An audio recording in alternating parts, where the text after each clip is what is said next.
car horns and a video suggested otherwise. This led to online speculation about whether she was a victim of abuse or if the situation was staged for sympathy. No, I'm not with them anymore. So I'm all alone.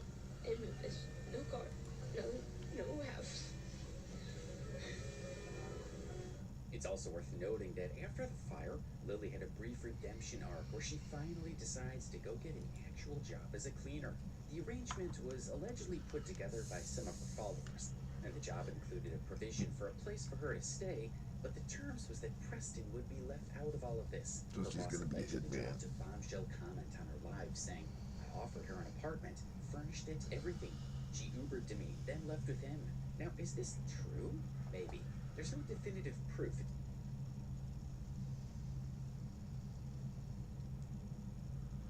I knew these hucksters, buskers, and they had 2 kids, and somebody said that some chick was living with her boyfriend and said that chick could stay at her apartment with the kids, but he's not allowed to come over. And so she just has this fully furnished, fancy place to stay with her kids, but of course the guy was coming over, and they trashed the place. It's not like the guy was coming over and they took care of everything and acted grateful or anything. So, you know, she can see that, okay, well, it looks like you can be together and not be dysfunctional or something like that. But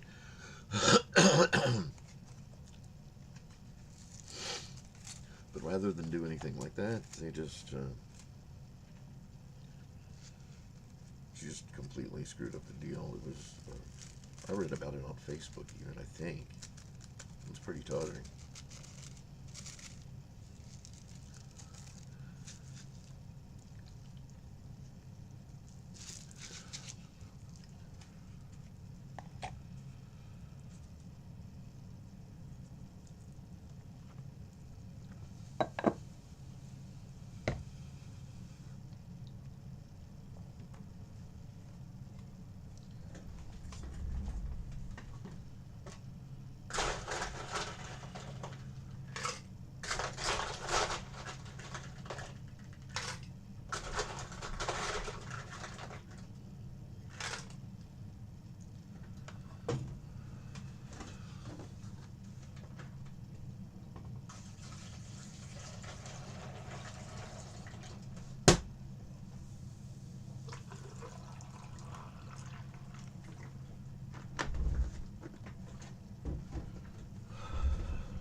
Behaviors, Lily running, then returning, cash flowing in between, all too familiar. And there is evidence, thanks to the TikTok detectives, of Preston being around her at the apartment provided by her boss. In the previous clip, if you listen carefully, you would hear a car chime in the background, and that matched the car that Preston had.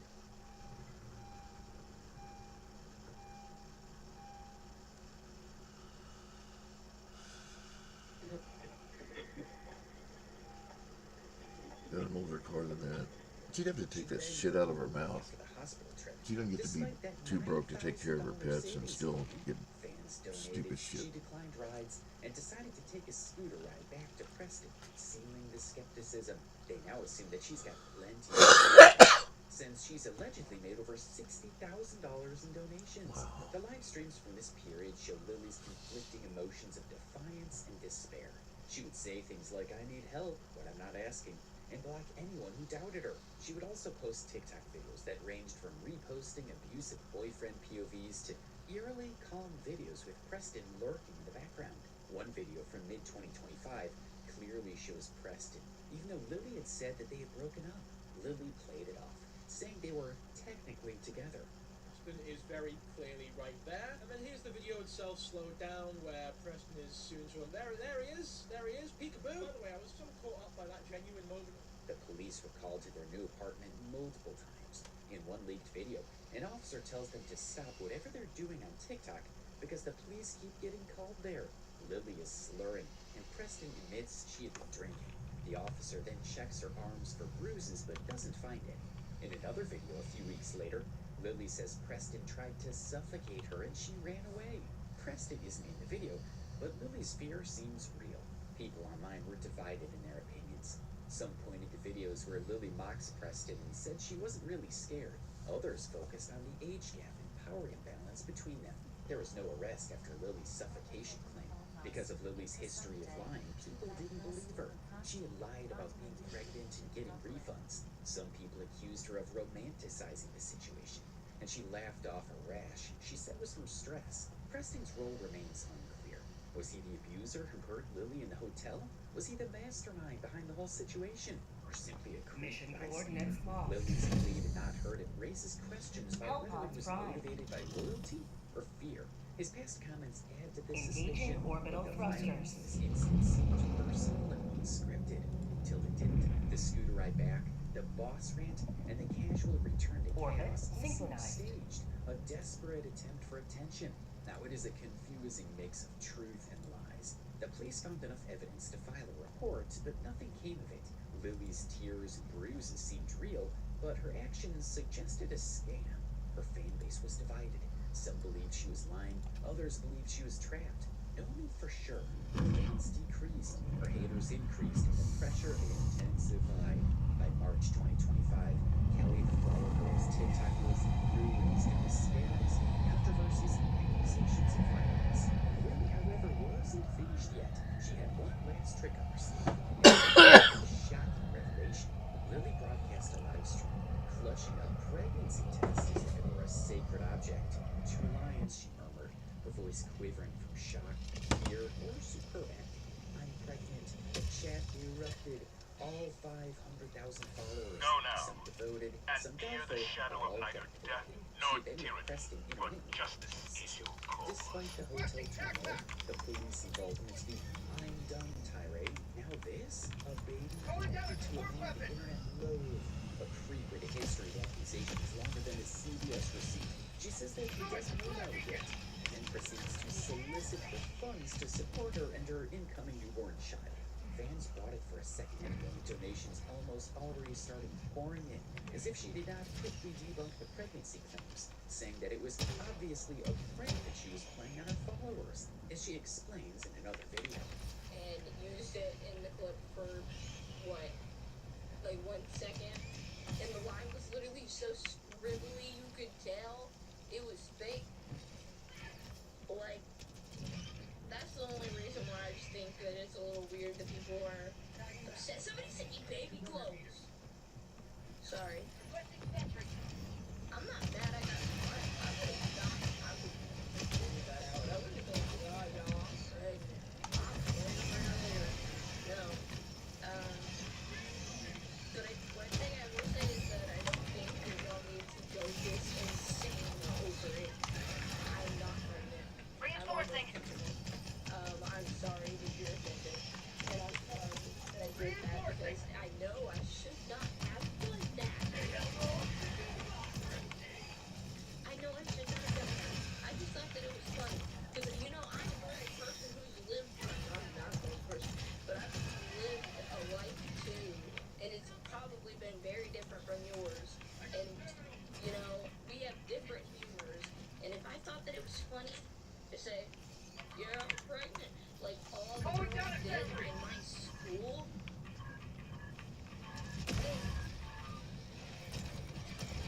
I just don't get it. I mean, see, I can say that I'm sorry and whatever, but there's nobody, I'm sorry to say this, there's nobody who can make me understand why it was wrong other than the fact that some women can't get pregnant. I understand that I shouldn't make people think I'm pregnant, but people do pregnancy pranks all the time, and it was kind of like shock content. I didn't expect anyone to really see the 2 lines. I just thought it was like, you know, it was just a little funny thing to put in my video, and have people be like, oh my god, she just so casually showed that she had 2 lines on her pregnancy test, and that's what I thought that it was gonna be. In the unraveling video a week later, Lily dropped the mask, admitting all this, but they all flipped out overnight. The test was dribbled a test machines, but the damage was done. Donors would shout out names for her again or yes, again. While Reddit threads ballooned with receipts, claimed that her whole life was an act aimed as a cash grab. Preston drove all this, the ghost is always. Early before Kitty orchestrated this, Lily took the false solo. Even though many suggested otherwise, she had sworn they'd split. I'm not with him, she claimed. Yet TikTok caught them together post-prank. Because alleged voice hidden in the background saying, "The talented Sherry was he praised, but Lily learned to grift too well." The internet turned feral against Lily. She is a compulsive liar, Mrs. Berry. Memes of her test-loving themes. Her subreddit hit thousands. Prepare A mix to of golfers and exterminate. vigilantes demanding justice. Donors begged GoFundMe for refunds. Some got them, most didn't. The manual process was a Sending means in an she'd eagle. exploited before. Lily's response was a half-baked apology, saying sorry that they thought she was pregnant. The Outpost cleared. Her fake tears were intense. She tried to use mental health as an excuse. I'm sorry you believe me. Defense against the injury. Her TikToks after the incident were chaotic and erratic. She would rant about haters, daring them to block her, and then immediately ask for money for an Airbnb, claiming she was stranded. This was despite the hints she had previously dropped about having At 30 minutes remaining. Bug $60,000. Preston was always present, sometimes on screen, sometimes lurking in the background, while she alternated between defiance and desperation. She insisted she wasn't a scammer, but admitted she had made mistakes. The pregnancy prank was the final straw, turning fans against her and doubters into active opponents. The phrase morbid echo that tied Lily's schemes together was a chilling reminder of the darkness that seemed to follow her. The fallout with her family had been severe, and her mother's accusations on Reddit only fueled the fire. Whether true or not, the claims painted Lily as a heartless grifter who was unfazed by the pain she caused. Objective complete. The laugh of all her family suffered was a powerful one, and it Bug cemented the outpost narrative of destroyed. Lily as a villain. The fact that her father remained silent about the accusations only added to the mystery. The $60,000 in unaccounted for house fire funds only certain, and it was very Calling in reinforcements. Lily's reputation was taken as holy. Calling in Every reinforcements. dollar she had saved, and every tear shed by her victims added to the weight of the crown she wore. By April 2025, the pressure was too much. The empire that Lily had built on lies and deception was finally starting to crumble. The consequences of her actions were catching up with her, and the future looked uncertain. This was the tipping point. By April 2025, Lily's empire was crumbling. Followers dropped, haters soared, her TikTok a graveyard of deleted lies and defiant rants. Preston lingered. She's still technically with it. Calling down a sentry. Couldn't crack. Bug Was she outpost trapped? spotted. Prepare to exterminate. The pregnancy Found something. didn't help as her fans were skeptical of every move, taking it with a pinch of salt. It exposed her, stripped her bare, left her for the ages. April 1st, 2025. Requesting air support. Approximately 8 months after Kelly the Flowergirl burst onto TikTok, Lily's empire is a smoldering wreck. Half ash, half defiance. The videos, the funnies, the dead dog, the house fire, the violence, the fake baby. It's a trail of digital debris stretching from obscurity to beauty. She's still here, still hosting, but the girl who once charmed $500,000 with gum wrappers and grit is a shadow of her former self. Lily's TikTok today is a ghost town with a pulse. She's down to a fraction of her peak, with somewhere around 200,000 followers, though the count's a moving target, aggressively deluding fans daily. Her more recent posts includes cleaning rants, same as ever, sweeping the floor littered with bullshit things, rappers after her grim signature. I'm still here, she captions, voice hollow, a forced laugh cutting through the static. Preston's there too, sometimes a shadow, sometimes a voice. The apartments are gone. No smoking ashtray overflowing, a prehistoric heater humming, proof the $60,000, the $21,000, the untold thousands never built her a better life. The money's the $1 million North, on my position. Reddit pegs her haul at over $100,000 plus scams, $21,000 for the car, $60,000 for the fire, and an alleged $20,000 for the baby. Plus Rambo's vet fund and endless Venmo drips. Hard proof of these claims Talking are map, scarce. south, Deleted 50 meters. GoFundMes, murky Cash App logs, her own I blew it confessions, only to come back and say she's got savings. Just a tease. $9,000 was locked in her bank account after she switched banks, she claimed. If she's begging for Airbnb cash, Uber rides, cat food, stranded she cries, but the scooter rides back to Preston. The mother splurges, but the top of Randall's grave? The only thing to do in the picture. Did she squander it? Did Preston pocket it? Or is it stashed? Is it less like her rainy day? The internet's got no receipts, just rage and feelings. Her fans, or what's left, clean to scraps. Some still defend her because she's a victim. Terminate outpost 16 purged. trapped by an age gap. Preston's creepy test. Those leaked Snapchat screenshots. Girls as young as 15 keep that narrative alive. She's mentally ill, others they argue. 24 Dropping a pin. episodes. East, Her 200 style meters. from quirky to unhinged. The rest, they're done. Alleged that she was an impulsive liar. His ex frames her.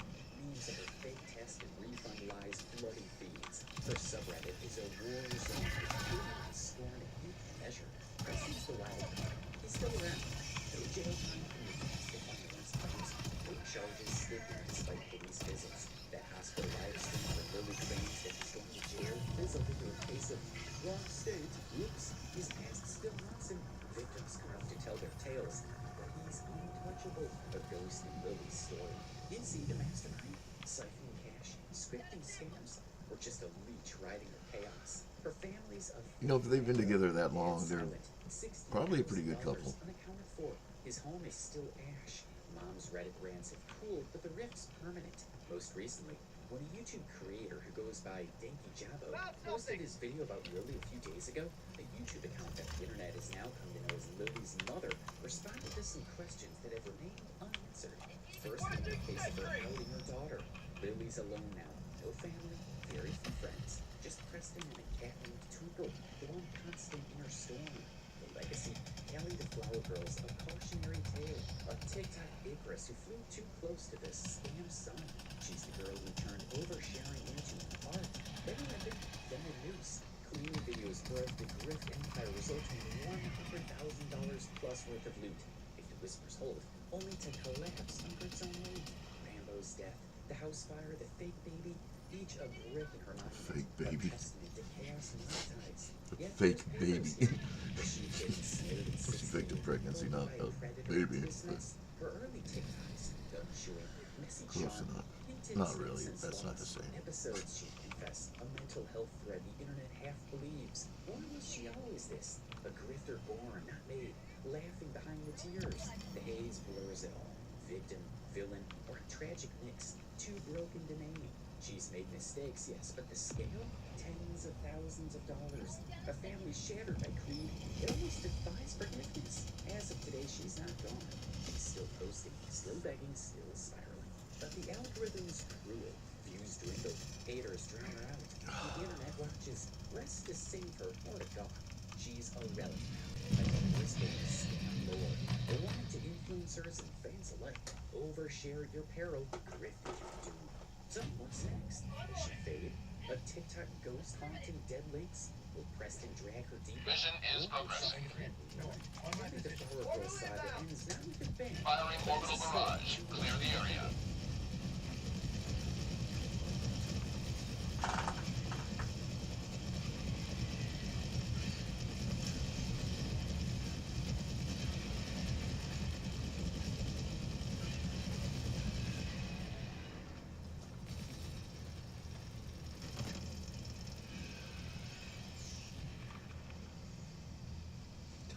That sounds like a horrible person. It would be cool to have that kind of money, Found though. something. Ancient Tagging map. civilizations. South, 200 meters.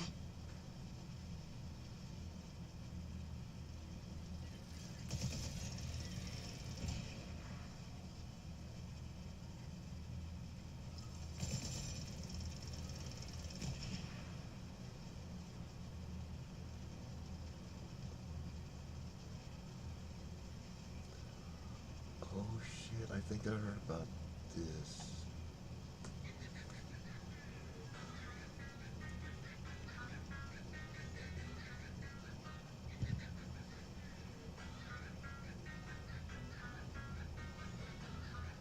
Found something. Picture this. You're scrolling through TikTok, minding your own business, and suddenly a video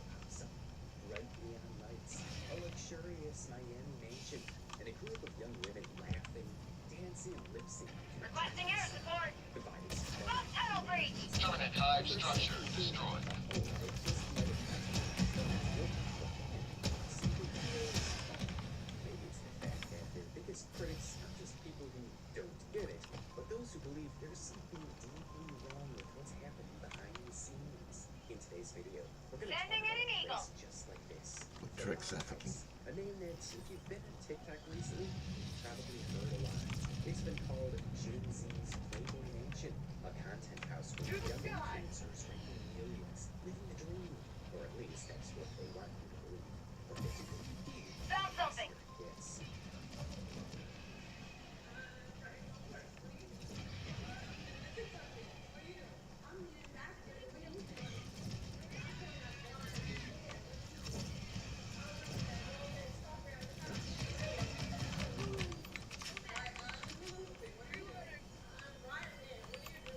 Rare sample collected.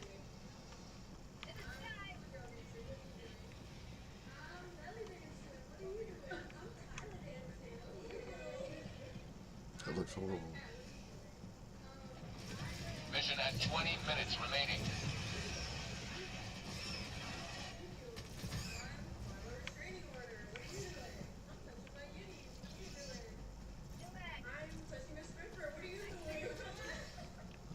Huh?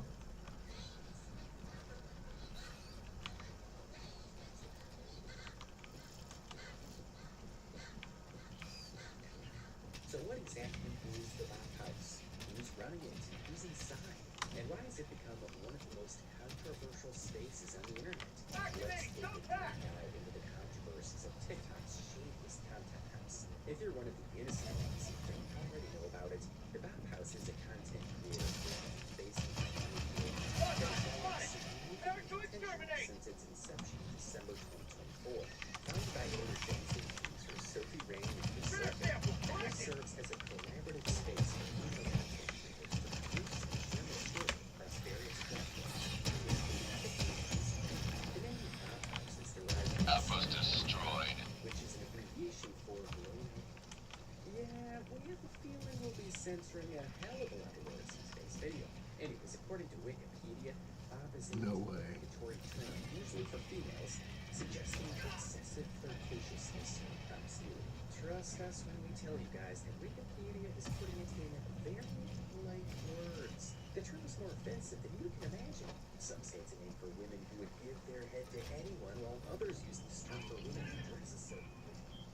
Okay, so I made a video 2 years ago, almost 3 years ago now, that was trying to figure out what a bop was. And I googled it and I ended up with like Bureau of Proclamation and different ideas of like a bebop, boop, boop, you know, meaning that a bop was Stop. This thing's broken. because back during the pandemic, a bop was like really popular. It Mission really map was a bop, updated. right? And then this person, apparently that video's been blowing up, and then this person Objective comes back completed. and replies to the video and says, Urban Dictionary definition, a name to call a female who gives head to anyone, called a bop because when they give head, they bop their heads. Wow.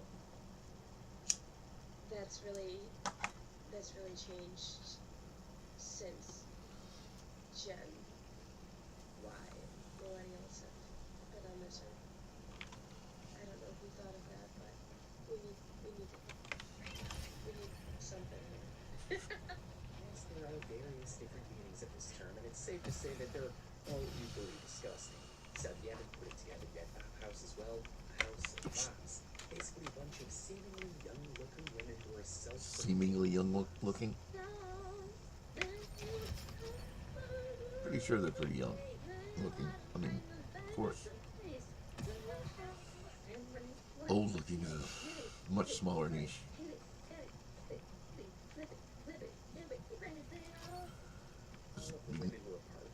Would anything be more irritating than being surrounded by vapid chicks acting slutty all the time? Now, we're not sure if these are all members of the Bop House. However, we have It'd be a fun compiled weekend. list including some of the initial members. So first off, we have Mate, Sophie Ray, but who's they- 20 years old.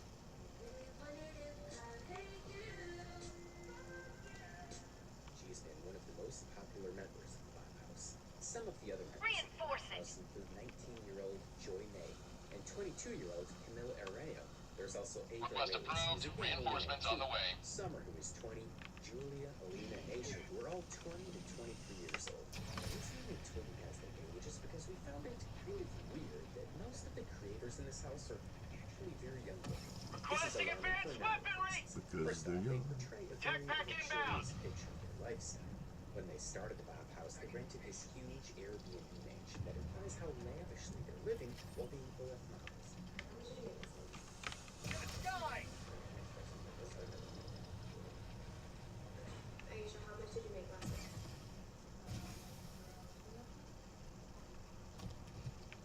Do you flip for it? Because I do. Then how much did you make last month? 1 million. Alright, next person. Okay, how much did you make last month? I just Activating made jump 100K pad. last month. Yes! What? Intervene. How much did you make last month? $600? Because of you! $600,000. You mean? Pretty sure. The reason why this is an issue is because this idea is actually influencing a lot of young girls. Their content, while framed as fun and empowering, subtly pushes the idea that financial success and social status come from platforms like OnlyFans. Young girls aren't just watching viral dance videos and glamorous lifestyles. They're being conditioned to believe that selling access to their bodies is the fastest way to success, and we can't stress enough how dangerous this message is. Another reason why people are uncomfortable when it comes to their age is that it is to some extent encouraging some really creepy, pedophilic people with weird fantasies. If you go to their TikTok or Instagram account, have a look at their comment section, Calling down a you'll sentry. soon realize that their audience is divided into two groups. Men who have a Engaging for terminal. fresh 18-year-olds, or girls under 18 who think this is the path they want to follow. And the worst part is that this seems to be the concept that all these creators are deliberately Good midgets. pushing. And instead of trying to discourage young girls from thinking this way, they are actively making content directed this way. And this brings us to the Piper situation. For those of you who know even a little bit about the Bob House, you must be aware that the Bob House members have been collaborating with an underage TikTok creator by the name of Piper Raquel. Piper was born in August 2007 in Georgia. This makes her a Requesting air 17-year-old support! who is dancing on inappropriate songs with a bunch of OF creators. Every chick on TikTok dances to inappropriate songs.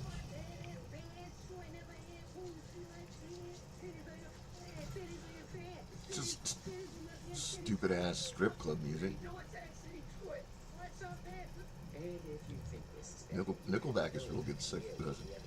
when it comes to Piper, things are just getting worse and worse. Strip club When I music. first decided to make a video on Bob House, And we women. were aware of Piper's association with Bob House. However, it was not until we started researching that we discovered some of the most disgusting things about the YouTube group, the mom, and much more. This girl has been exploited and groomed by pretty much everyone in her life, and she seems to have no idea about it whatsoever. She thinks that this is something that is going to make her popular. However, what she does not know is that she's being manipulated even by her mother. Her mother, taking a sniff, is on a different level of disgusting. However, Calling in reinforcements. Another triumph before for we dive managed into any of democracy. that, May I want you liberty guys to guide have a your good idea safe of who destruction. Piper is, or who she was before she got famous. According to famous birthdays, before she got popular on social media, she used to do beauty pageants. She currently has 12 million subscribers on YouTube and over 13 million followers on TikTok. In addition to her online presence, Piper has appeared in several web series produced by Brad TV, portraying the character Sky in Nanny 2017 and featuring in Chicken Girls 2018.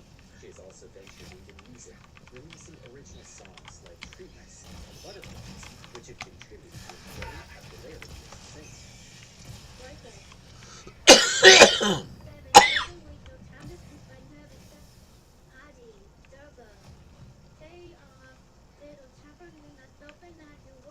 What?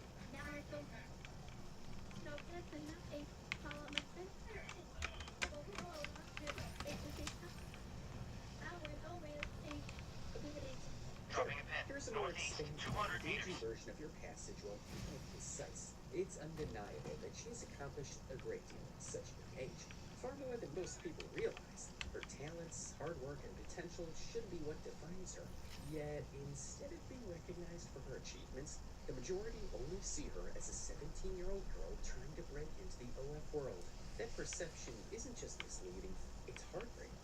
And the worst part, it didn't happen by accident. The Bob House members, along with Piper's mom, have played a significant role in shaping this narrative, whether through direct influence or by failing to protect her from it. Instead of fostering her growth and helping her build a legacy beyond controversy, they've contributed to a version of her story that reduces her to a single unfortunate label. Our House posted a video on their TikTok titled, "Welcoming Piper to the Our House."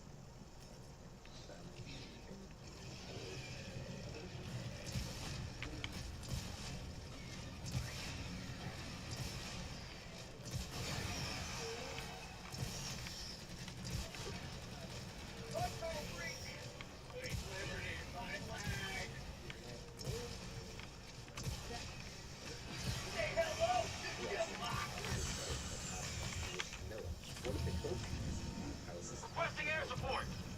She's so cute. Isn't she like 17? So, I mean, I think she's so cute. You can't come here if Reinforcing. you're under the age of 18. Like, that's, it's not gonna work. Yes, we all see you and we love you and we appreciate it. And you're so funny. And I want to meet you. Yeah, just, now's not the right time and, maybe trying something more appropriate for your age. Isn't channel audition. Maybe she just brushed her age under the rug. It's clear she doesn't give a damn about Piper. She's saying that Piper is cute, and acting as if Piper not being able to be part of Rock House is the saddest thing that could Requesting happen. sentry. If it was for her, she would just welcome Piper right into the house. Calling in without thinking extraction. about the fact that she is a minor.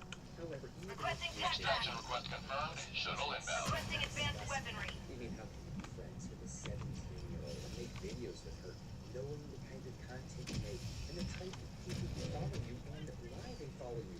It's just weird. And this thing is proven further by the fact that most of the comments on Piper's videos from Hot House members have the most unhinged comments. For instance, please join the Bob House. Can't wait for her to turn 18 and join the Bob House. We found this TikTok of Piper ETA with T-minus 1 minute, 30 comments seconds. on Facebook unbelievable. It's a little cold and it goes on, and amazing.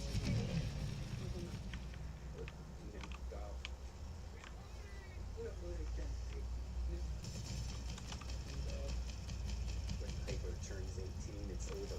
Piper is 100% joining when she is 18. She isn't doing anything illegal. She is literally just hanging out with them. And when she turns 18, it's not your ETA business. T-minus These 1 minute. comments just say a lot about how people perceive this entire situation. They were basically just waiting for Piper to turn 18 so that they would get to see her OF account. We cannot emphasize enough just how deeply wrong this is on so many levels. The reality of this situation becomes even more disturbing when you consider the primary audience of the Pop House. Let's not sugarcoat it. The majority of their viewership consists of older, predatory men who are lurking ETA T-minus 30 seconds. all the wrong reasons. And now, because of the way Piper has been positioned, those same men will inevitably start associating her with ETA T-minus 20 seconds.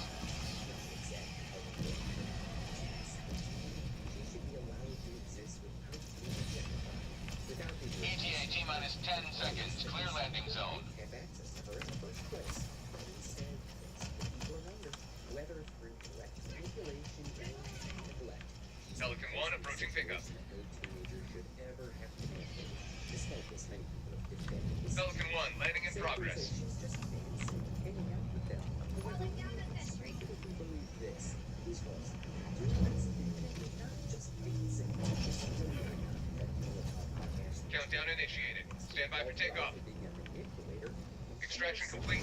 Pelican 1 beginning ascent. I started with Mr. Beast and I woke up the next morning to him. Democracy prevails once more. Literally, I feel like the Ash Trevino interview also elevated you to like such a different plane. You said, I'm an interviewer too. you were on her side. Literal fuck did you think was going to happen? Even Alabama, it's like, you But want it to be doesn't a be that rapper. serious, in my opinion. You can't say that you want to be a rapper, and then the second someone is detesting you, you're running to dad and like ceasing and desisting. If I'm going out, I'm going out with them. Wow, I can't believe that just was used right now. That's iconic. Do you know how many people wouldn't have continued? Do you know how many people would have given up? I feel like I'm at church right now. Right, like preach, come on, church. No, we don't talk about these things, and maybe, honestly, maybe we should. I see so much of myself in you. I don't know why. Like, I'm so drawn to you. Thank you for coming on. Thank you for coming on. Like, Thank so you It's showing this one 6 feet, Maybe and she's not as bad as her, but they at were the blurred end of the out. day, this is borderline grooming. The Bauhaus girls even tried to downplay the whole situation with a flimsy excuse, claiming that Piper was never really at the Bauhaus. Instead, they insisted that she only visited Sophie's house, where they made TikToks together. According to them, they just randomly bumped into Piper at a mall, because apparently that's a totally believable coincidence. She officially in the Bob House. So no, Piper is not a part of the Bob House. All we did was make TikToks, nothing crazy. We ran into her at the mall, and then she came over to Sophie's, and we just made some videos. And she was super, super sweet. But no, she has no affiliation with the Bob House, and I just hope this bears me. Yeah, as if anybody's gonna believe this story. But even if it is true, this still doesn't make things any better. Even if she was not at the Bauhaus, she was with these adult creators who make adult content, and her video was literally posted on a TikTok page called Bauhaus. Everything about this entire situation seems inappropriate, and as if all of this was not bad enough, they were also consistently mocking people for it. Piper Raquel posted this video on her TikTok and captioned, "How many times are they gonna cry about me being in the Bauhaus?" Broken up belt rate today behind the way that switch grip. I know he died. 6-7. I just bitch right on the highway. So that Piper Raquel even posted this one video, saying it was her audition for the Bauhaus. I can't tell which one's the 17-year-old. let's speak. It's absurd how she is continuously mocking They all people look and act the same. as if her being 17, making inappropriate content is no big deal. But what's worse is that none of the adults seem to be thinking either. Bauhaus members have consistently made videos defending themselves and pretty much airing the entire situation. I mean, just look at these two saying they want to be left out of it. You, whatever that was. How do you feel about Piper being at the Bob House? Or not at the Bob House, but well, I didn't really talk to her that much. I made like TikToks with her. But she's very sweet. Leave me out of it, not my problem. What? I really not too much. How was it? Leave me out of it. How was it? Like, what's your opinion? Well, I think that I feel bad for Joy and Mill also made a video talking about how she wants to be left out of it. And Let us secure I'm getting a lot the of comments sustenance about of what I think super. about this whole paper thing. I don't know what is even going on. Okay, I leave for a day. I got pimple patches on. I'm trying to enjoy my Monday night, and people are trying to drag me into something. The Christ, fuck? why Like, they're all bad. Look. Oh, God. I don't know what's going on. I don't care. I don't know. care. Leave me out of it. I don't like that one. She was one of the first people from the Bauhaus to encourage Piper to join. Actively Yes, she planning looks like a on horrible bringing her person. into that environment. It sounds But like a horrible person. now she thinks she can just make a video, casually telling everyone that she doesn't care and to leave her out of it, as if that magically erases her involvement. As if people are just going to nod along and say, yeah, sure, why not? It's actually utterly absurd how these grown-ass adults refuse to take any accountability for anything. They think they can invite an underage girl to their twisted OF content house, put her in the wrong limelight, and just Twisted simply OF back off with no comments. And what was the most concerning was that Piper was raking in views by this time. She posted this video on her TikTok after the Bauhaus drama, in which she thanked her fans for 3 million followers. hey guys, I'm back home and I want to give you a huge thank you for 13 million. Every day I wake up and open my eyes. I'm grateful for you guys. I'm a very grateful person. Believe it or not, I'm grateful for the food I eat, the clothes I get to wear, the roof over my head, everything. That I'm able to post videos, my family. Trust. I'm a grateful person. And I know that all of this can be taken away from me so quickly and not everybody's going to want to see me forever. Be I taken understand with that. you. So I'm just living in the moment and I'm proud of you guys because this was all you. This wasn't me. This was you. And I'm proud of you. I also want to talk about the Joy situation. I never thought that she would actually leave the Bob House. Obviously, if I could see into the future and I knew this was going to happen, I would have stayed in my lane. But I've had a group before, and usually when Damn, people she leave and talks come back, fast. the bond is always stronger. So don't fear. I Kinda feel everything will helps be me okay not believe because I a know the girls goddamn have each word. other's back. I feel distance always grows a love fonder. With all that being said, I'm sorry, Joy. I love you, Sophie. Thank you all so much. It's just unbelievable that she only had 3 million followers. That's significantly less than the amount she has right now. So evidently, she's earned a lot of fan following. And all of this happened because Bauhaus members were bottlenecking their creepy, desperate audience to Piper's account. But this isn't the only thing these people were being directed to. When we started looking at Piper Raquel, we found a whole mountain of disturbing things. For starters, she has an exclusive payment protest page on a website called Brand Army. This account has now been deleted, but other creators have made videos with screenshots of the services and benefits they get if they subscribe to her page. This one particular screenshot from her page we found read, "Congrats on joining Platinum Plus. You will receive one free full set the first of every month. A free set of your choice to unlock on your birthday, free DMs, free access to live streams, priority customs, free BTS, and the biggest discount access to unlock all photos." So it's basically an OF account, but on a different platform. And the worst part about all of this is that this page was created by Piper's own mother. If you look a little deeper into her presence online, you'll realize that there is something seriously troubling about her mother. From a very young age, she's been dressing Piper in extremely tight and revealing clothes, making her dance to inappropriate songs, and even selling her pictures online. We're not sure why nobody has taken action against it, but this is downright child abuse and exploitation. This is yet another case where children fall victim to internet fame just because their parents want to commercialize their lives. For instance, JoJo Siwa. She's been an icon for a good part of her life. However, more than an icon, she was a product. Her mother entered her into a competitive dancing show when she was only 11, and as she grew up, she became a human brand. Piper has also been competing in beauty pageants from a very young age, which is very similar to JoJo Siwa. But in Piper's case, things are much worse. This is because her mother isn't only trying to make her famous, but she is also sexualizing a 17-year-old child, which is disgusting to a whole new level. Before we go any further into the story and shed light on some of the most horrible things her mother has done, we'd also like to mention one thing about her. If you look at Piper's channel, her YouTube group channel, you'll realize that her mother is actually not on camera a lot. She likes to stay hidden behind the camera and show her 17-year-old daughter in tight clothes to the audience instead. But we wholeheartedly believe that this woman should be shown and talked about as much as possible. So this is Tiffany Smith, Piper's mother. No, they're millionaires. As we mentioned earlier, she's been making Piper wear tight clothes. Like y'all see my titties every day. She's I'm also not a millionaire created a yet. sub-only paid-protected page on a website called Brand Army. As we mentioned earlier, this page was disgusting.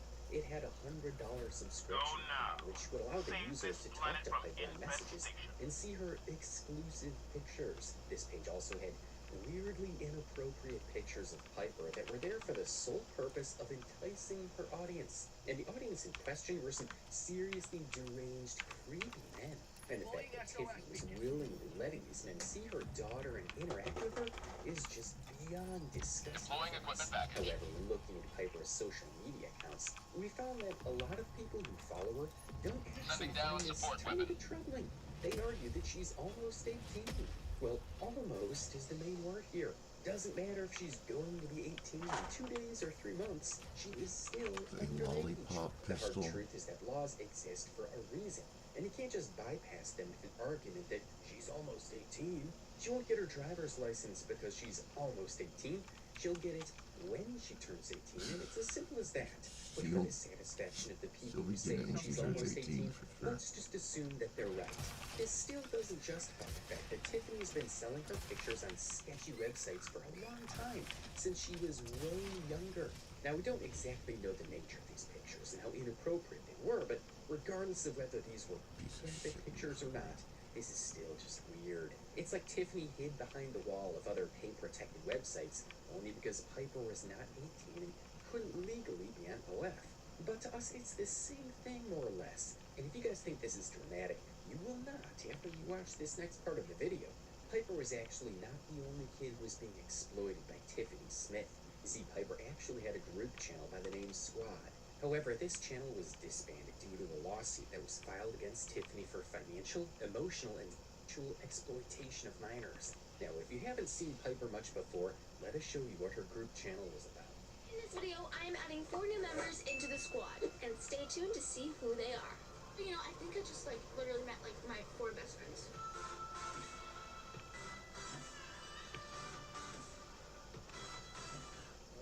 Today, right? Is that a thing happening?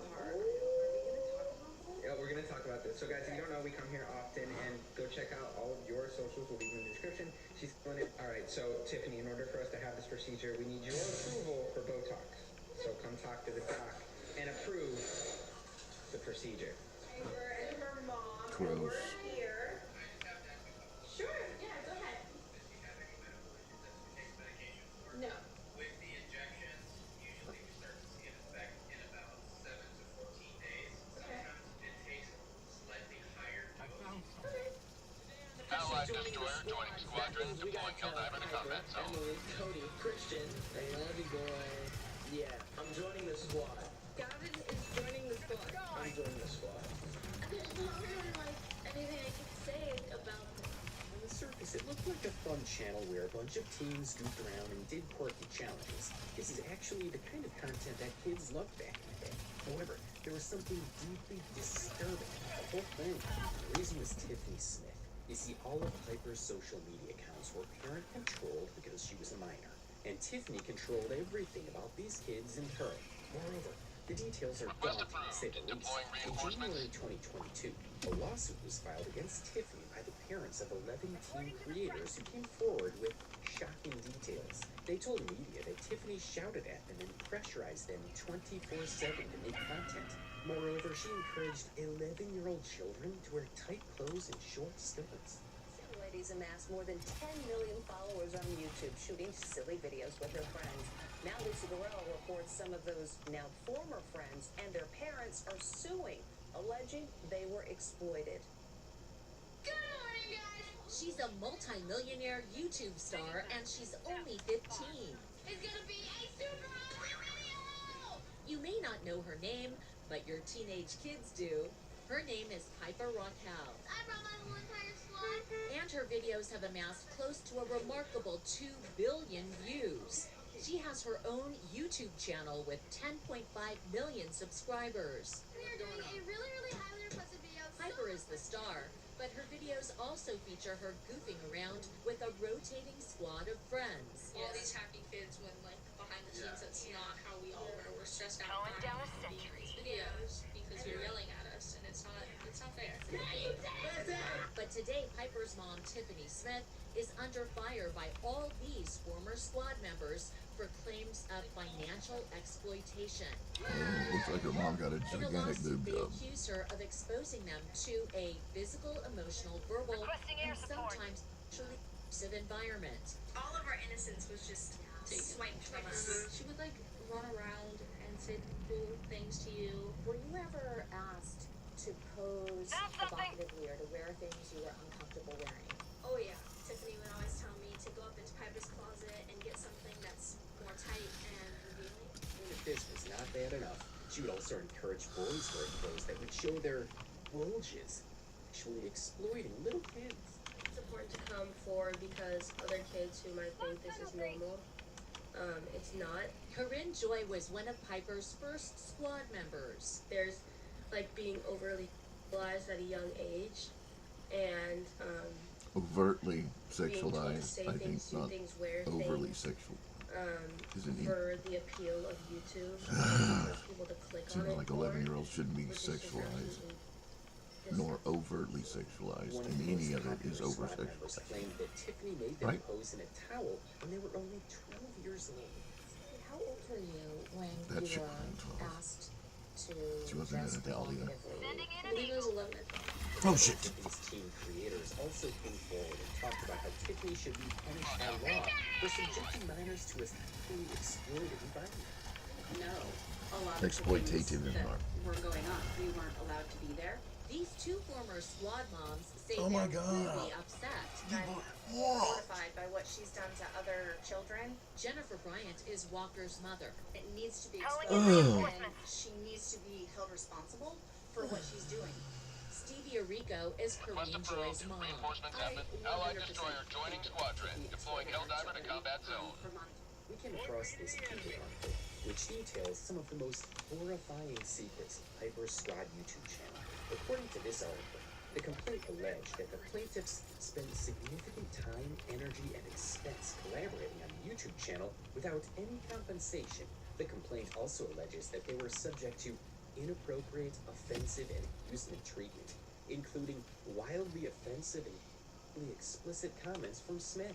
The article also states, among the allegations against Smith included putting minors in uncomfortable scenarios and fostering a toxic environment, such as Smith chasing the plaintiffs around the house, shouting obscene and really graphic phrases, asking the plaintiffs questions about their sex life, and encouraging them to try oral sex and offering hemp brownies to plaintiffs who unwittingly consumed them. The complaint also alleged that once members attempted to break free from the squad, Smith intentionally interfered with that and sabotaged their individual YouTube channels by driving subscribers and video views down. My youth was stripped away at a very young age because of Tiffany, alleged Sophia F., one of the plaintiffs. This lawsuit was never about money. It was to make sure she couldn't do what she did to me to another kid. However, Tiffany told the media that these kids were lying to create controversy because they were jealous of how successful Piper was. Yes, she actually said this. Piper's mom says that you're all just coming forward because you're jealous of Piper's success and the money that she's made.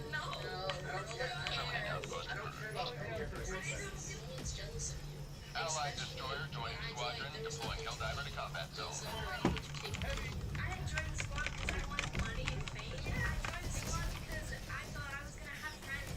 I forgot to change my own mind. Matt Sarelson is their attorney. They were inundated with Something said something protect me against that. Exactly that sort of thing. What? Proves more than anything that she's a horrible parent, and the idea of success is actually very damaging for young boys and girls. I just called in this especially in the age shit. of the internet, where it is so easy for them to post inappropriate pictures and fall victim to online predators. However, despite all of this, Tiffany was never really punished for what she did. This lawsuit was settled nearly 3 years after it was filed in January 2022. Tiffany settled this lawsuit for more than $1.5 million. Now, this is a huge amount of money, but this is still nothing compared to what she made while exploiting those kids, including her own daughter.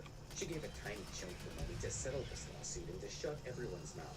But the internet remembers. In a recent development, Netflix is set to premiere a docuseries titled Bad Influence, The Dark Side of Influencing on April 9th, 2025. The three-part series centers on Piper, her mother Tiffany Smith, and their group of fellow child influencers, shedding light on the alleged exploitation, manipulation, and abuse within the spheres about the squad and Tiffany House is incredibly important, at least according to us, because it has the potential to expose the dark reality behind what many once saw as just another influencer group.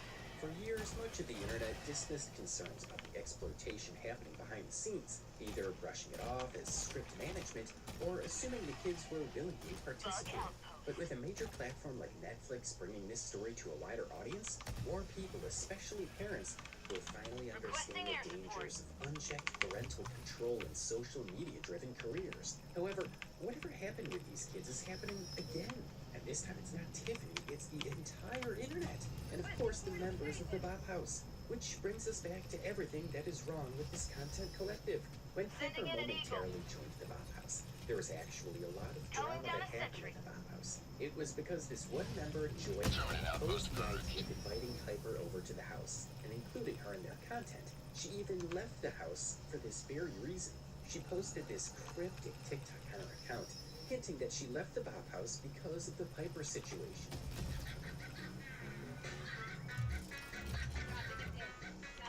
People asked her if it was about Piper. She posted this very tearful video, admitting that it was indeed about Piper. It is about Piper. Because one thing about me is that I'm never gonna do anything associated with a minor. Like, it is ridiculous that the Bob House would even do that when there's so many other people you can collab with that is over age, because we all know what you guys do. So I just think it's fucking ridiculous, and I cannot tolerate that. However, instead of acknowledging that she had the basic decency to prioritize a child's safety over their twisted internet drama, people accused her, rather than appreciating the fact that she had enough brain cells to recognize how wrong the situation was. They decided to drag her to And also creates more drama.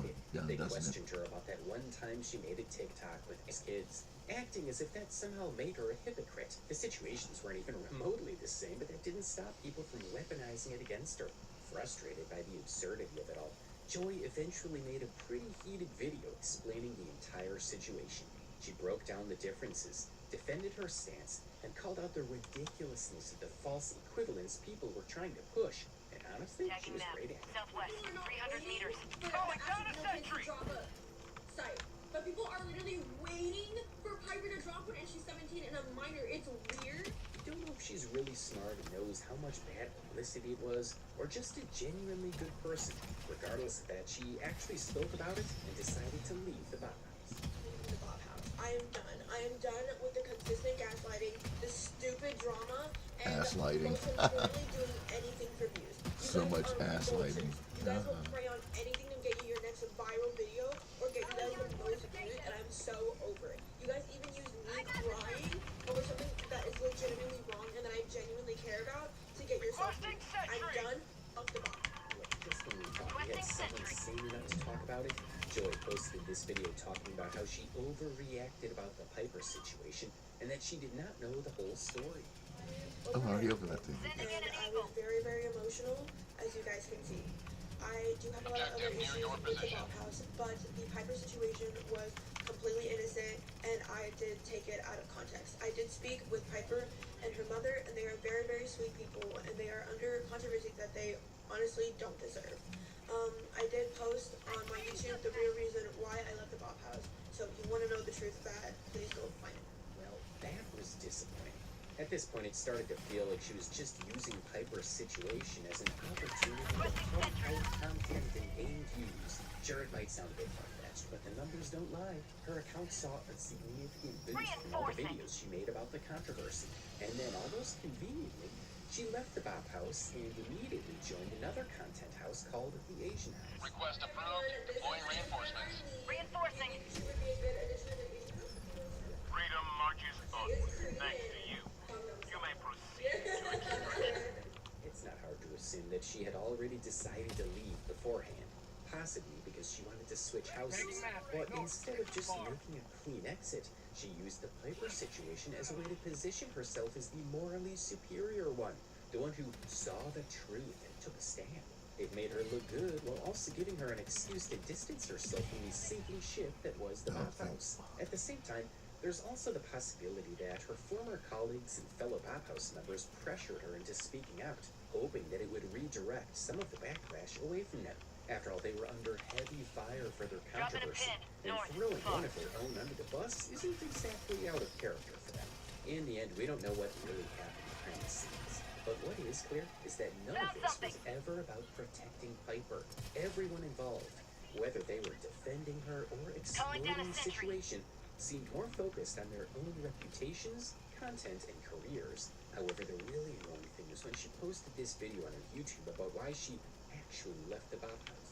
So the reason that like I left the Bob House as well, and everyone's saying like, why are you not accepting the Bob House? They're all apologizing to you. They're all apologizing to you. You're so rude. You're so rude. I told them, hey, I don't think this is cool if we did something like this, and then they found different ways to go around what I said and went off a technicality of like, oh yeah, but we didn't technically do this. We did this instead. But it's still on the borderline basis of what I said I'm not okay with. Cancel And that. then for them, Marking location. I'm sorry, you're upset. On my way. I'm sorry. Location. That's the same basis of like, if you came to someone like, hey, if you do this, you're gonna upset me.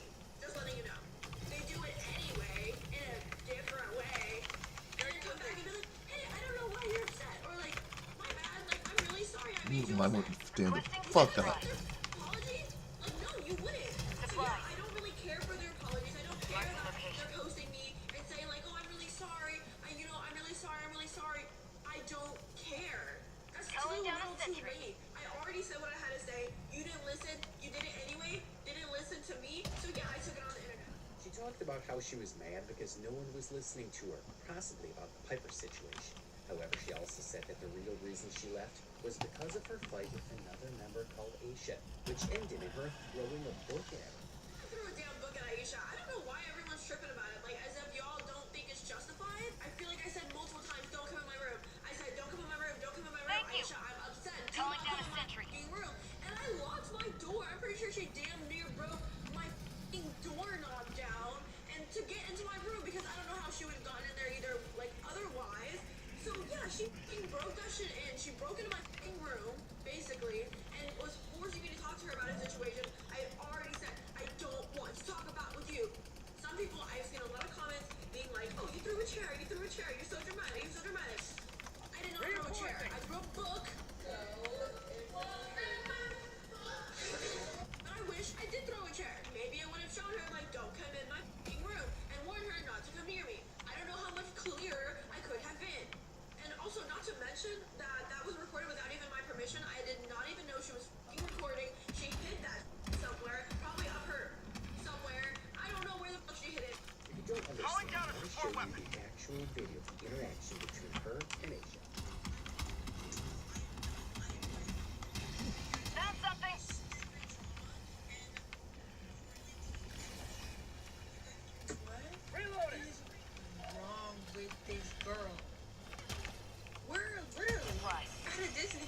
kitchen right now, and she just hasn't talked to me all day and then wants to come out with this video. Like, this is so stupid. I'm literally just gonna go confront her. Requesting sentry.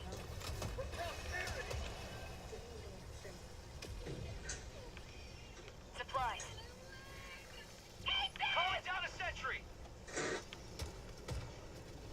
Joy, we need to talk.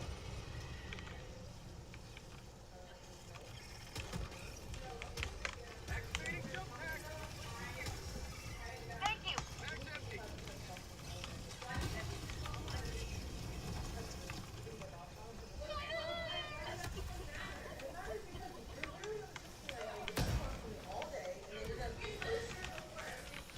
Dropping a pin. North.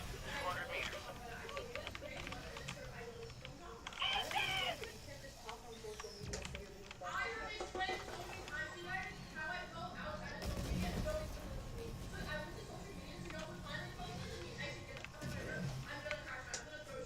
Requesting sentry.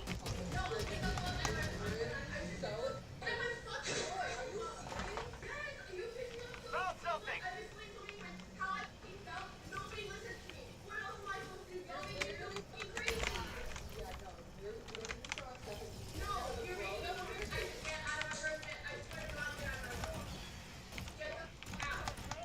Well, to be honest, this is the lamest possible reason that she could come up with. We don't know why she changed her stance, but this is just ridiculous. After leaving the Pop House, she actually started making these videos exposing the Pop House members, yet not mentioning their names. I mean, what's the point of dragging this out if she's not going to tell who she's talking about? And when exposing some of the girls in the Bob House, I'm not gonna say any names because I'm not trying to get a cease and desist letter in my mail. But I'm sure you guys can piece it together. But one of the girls was very like my way or the highway. Like whether it was TikTok, social media, real day-to-day stuff. If we No one knew cares. Exactly what she wanted and exactly what Oh my she god, needed teenage it to girls be, acting like she would teenage girls. have a Holy full fucking breakdown shit. and threaten to leave all of the time. Calling Like down a one time sentry. when we got broken into and it was super like stressful and very traumatic for a lot of us. She was like, "Oh, record this, record that. Like you should." You're over emotional and overly dramatic and not that smart. And we're like, "Oh, I don't know if we're allowed to, you know, with the police going on." You have and all the money in the everything." world, so. And we're just kind of like iffy about wanting to record the situation and make TikTok dances and stuff like that. But she was so like demanding about it, and I remember her yelling at us and being like, "Oh, well then why am I here? Why am I in the Bob House? And I'm not Tagging gonna map. take advantage Northwest. of 100 high meters. like exposure things like this. Like, Requesting why am air I even support. here? I don't even need this." And we were like, okay, like, you know, and it was just a lot of situations like that where if we didn't do it what she wanted, she would like threaten to leave or just have a Sending in an breakdown. It was like walking on eggshells all the Calling in time. It was extraction. extremely stressful. In this particular case, this happened a stalker broke into their house. A man had been obsessively following the Requesting group sentry. online Calling in and sentry. reportedly developed a fixation on some of the creators, especially Calling down a women. sentry. How far does this go back? Like, when did this all start? Months. So I never realized, but he's been DMing me this whole time. I And never just sending me like realized. really weird messages, I guess you could say. Like what kind of weird? Like almost insinuating that he was Calling gonna in show up reinforcements. somewhere. Did he send you pictures of where he was and things like that? T-minus 1 Well, minute so- and 30 seconds. Go back. Okay. So I was actually on my way to the house when this all started happening. He didn't just lurk on social media. He took things to a horrifying level by physically showing up at the Bob House. When he broke in, he was allegedly searching for one of the girls, though the exact details of his intentions remains unclear. Fortunately, security was alerted, and he was removed before anything worse could happen. This incident once again raises serious questions about whether a 17-year-old should have ever been allowed in the Bob House, especially when the environment wasn't even physically safe.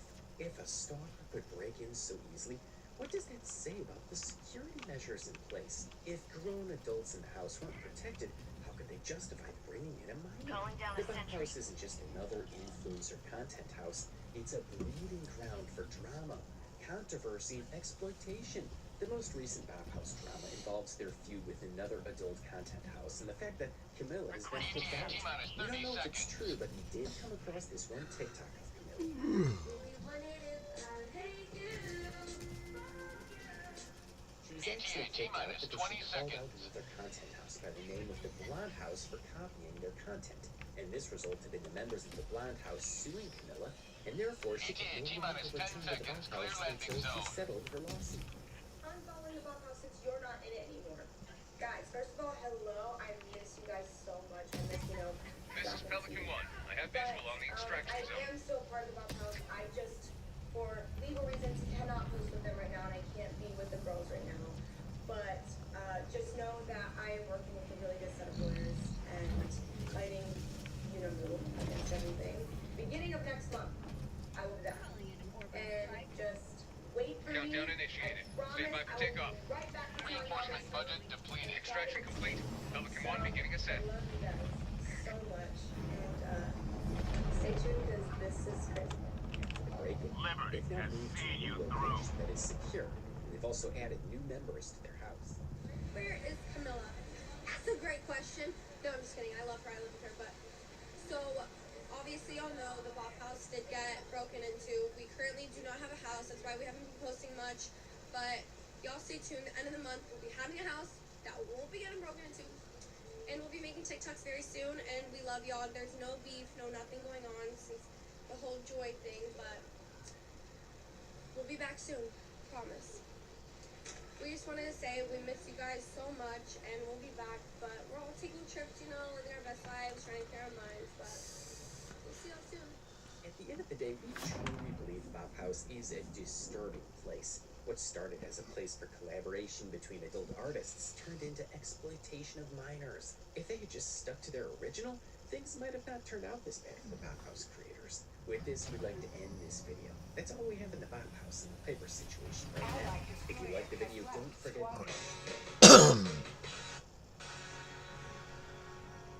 We're going to dive straight in with our main story this week, which concerns the ongoing chaos of Trump's tariffs. It's been an emotional roller coaster since Trump rolled them out last week with the help of the single dumbest chart in human history. That prompted the Dow to drop by nearly 4,000 points in 2 days. So by Monday, everyone was understandably freaking out, only for Trump to dismiss anyone concerned as panicans, which he said was a, quote, new party based on weak and stupid people. Though I'd argue the weak and stupid demo is, if anything, way overrepresented in government right now.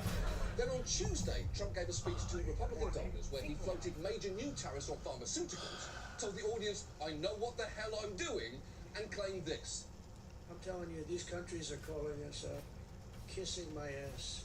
They are dying to make a deal. Please, sir, make a deal. I'll do anything. Yeah, I'm sure some have been pretty nice to him, the same way that you try to be nice if you suddenly found yourself in the same room as a monkey with a gun. Hi, monkey. Good monkey, strong monkey. Please, I'll do anything.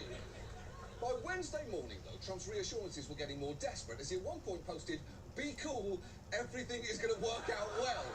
A sentence that's never been true in human history. That is the phrase you hear before someone skateboards off a roof, shows you their homemade water slide, or asks you to hold the camera while they climb into the alligator exhibit to do something hilarious. Just a few hours later, Trump announced a 90-day pause on most of his biggest tariffs, and he did it so abruptly, it caught some key members of his own administration by surprise. A sudden change in policy came as Democrats grilled his top trade representative on Capitol Hill. It looks like your boss just pulled the rug out from under you and paused the tariffs, the taxes on the American people. There's no strategy. You just found out 3 seconds ago sitting here, we saw you. That's true. That's true. That congressman later tweeted out this photo showing what it looked like to watch that guy get the news. And how do you think he found out? A push notification? A work email? Or 32 concurrent messages on the office group text where one guy goes, what the fuck, what the fuck, what the fuck? And another goes, holy shit. And others like, lol, J fucking K, I guess. And the guy who's always asked dumb questions is like, wait, what's happening? And then the first guy sends the link to the Times article, and then the dumb one's like, oh my god, what the hell did this just happen? And then everyone at the same time texts, yes, Cody. This week was total chaos. At one point, the daily trading range for the S&P 500 was more than 5% for 6 straight days. The previous times that happened were in March 2020, during COVID, late 2008, during the housing crisis, and October 1987, which, if you are too young to remember, was a stock market crash so massive, Nightline felt like it needed to do this to explain it to people. Here once again to help us, our good friend Kermit. tell us, what is a bear market? Yes, Ted. Well, thank you. Being a bear myself, that is one of the first things we bears are taught in the caves. If I recall, a bear market is where prices are going down for a long period of time. So one would wish, I suppose, for a bull market to drive the bears out. No, we don't want that.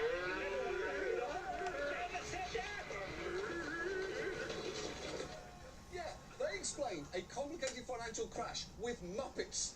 A sentence so this show coded, I'm genuinely surprised that we didn't think of it. Honestly, if Ted Koppel had a British accent, glasses, way less gravitas, and occasionally referred to COVID as a bona fide swamp snack, I couldn't tell the difference there. And the thing is, the turmoil isn't over, because what Trump's left in place, including a baseline 10% tariff on all imports and a 145% tariff on China, is still a monumental shift in US trade policy. And despite what some in the White House claim that the 90-day pause was part of the strategy all along, Trump himself seemed to admit that he did it in reaction to the markets panicking. I thought that people were jumping a little bit out of line. They were getting yippy, you know? They were getting a little bit yippy, a little bit afraid. Hold on. A little bit afraid is a massive understatement. People were freaking out about their 401ks. There were grandmas looking at their retirement plan and getting ready to open an OnlyFans to get through the next 5 years. And it wasn't just ordinary investors. One financial analyst wrote after talking to fund managers, a few have quietly wondered if the president might be insane. Which is fair. Everyone knows the right time to ask if someone might be insane is 5 months after you elect them president. Look, this week was incredibly stupid. But it's important to understand exactly how stupid it was, because we're not out of the woods yet. And the damage the president's already done to confidence in our economic system could have lasting repercussions. So tonight, let's talk about Trump and his tariffs. Let's start with the fact that none of this should have been a surprise. Not only did Trump bring up the idea of 10% universal tariffs repeatedly on the campaign trail, he's been obsessed with the idea of punishing other countries with tariffs for years now. In fact, when he touched off a trade war with China in his first term, we spent 21 minutes unpacking it, and the arguments hold up pretty well, although I clearly do not. As evidenced by a YouTube comment from this week, which said, I thought this was a new episode until I noticed John's hair was darker and face looked younger, which is both hurtful and fair. But that piece featured this clip of Trump back in 2011, laying out his whole fantasy of how tariffs could work. So well, what would you do? What can you do? So easy. I drop a 25% tax on China. And you know, I said to somebody that it's really the messenger. The messenger is important. I could have one man say, we're going to tax you 25%. And I could say another, listen, you motherfuckers, we're going to tax you 25%. Okay, putting aside how striking it is to hear the word motherfucker on C-SPAN, I kind of wish you just kept doing the voices there. You could have one guy say, listen motherfuckers, we're going to tax you 25%, and you can have an Australian guy say, oh you bloody dingo, we're going to tax you 25%, mate. Or you could have Bjork say, I will tax you 25 butterfly rainbow species in happiness shoot. There's all sorts of ways that you can do it, but the tariff is the important part. The point is, Trump has long believed that tariffs can fix our trade problems. And that's coupled with his insistence that trade is zero-sum, that if we buy more from another country than we are selling to them, we're somehow getting ripped off.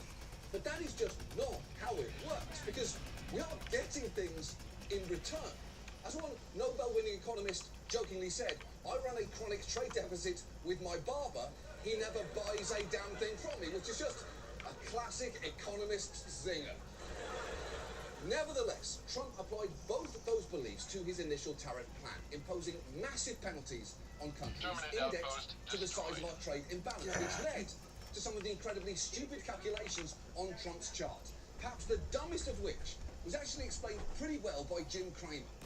Let's go to the southern African nation of Lesotho, which had the misfortune of being one of the two most highly tariffed nations on Trump's list. They're being hit with a 50% duty on their exports to America. That happened because Lesotho only imported $2.8 million worth of U.S. goods last year, whereas we imported roughly $240 million worth of stuff from them. Now, the thing is, Lesotho's a really tiny country. Virtually everything we buy from them is either apparel or diamonds. But because it's a very poor country, they can't afford to buy much from us. So what happens now? To start, we're going to have to pay a lot more for any apparel or diamonds from Lesotho. Maybe we can replace the apparel with diamonds? I bet that's a lot harder. And the only way for Lesotho to get out of this jam is by importing more stuff from America, which they can't do because it doesn't have any money. So the president has likely just made things more expensive for Americans and not really changed the behavior of our trading partners. He's right. Sub-objective near your location. Liberty dispensed. Jim Cramer was right. I think I'm going insane. And quick side note there, if you're thinking, hold on, did he say Lesotho's sitting on top of a load of diamonds but they still don't have any money? I know, but we don't have time. That's a different story that I'm sure we'll do one day. I've got a post-it note on my computer and everything. And while Trump's temporarily paused those huge tariffs on Lesotho and others, it is worth asking, what exactly is his end game here? And it depends on who you ask. When the tariffs first came down, some in the White House insisted they'd be permanent trade barriers intended to raise revenue and bring jobs back home, while others claimed they were a scare tactic designed to help us negotiate more favourable deals. But those are two very different goals with different consequences for businesses and workers who badly need to know which to plan for. So let's take each scenario in turn. And let's start with the idea that these tariffs are designed to shut out foreign competition and ensure stuff gets made here. There are a few issues with that, starting with the fact that lots of things aren't produced in the US, sometimes because they simply can't be at any kind of commercial scale. Even Trump's Secretary of Commerce, Howard Lutnick, pictured here rocking a cunty little bob, seemed to understand that last month when he said this. Certain products, if I put a tariff on a mango, right? We can't grow mangoes in America. You just can't grow mango. If you put a tariff on a mango, the mango would be more expensive. So then that's just like another version of income tax. Okay, so what the idea is to not do that.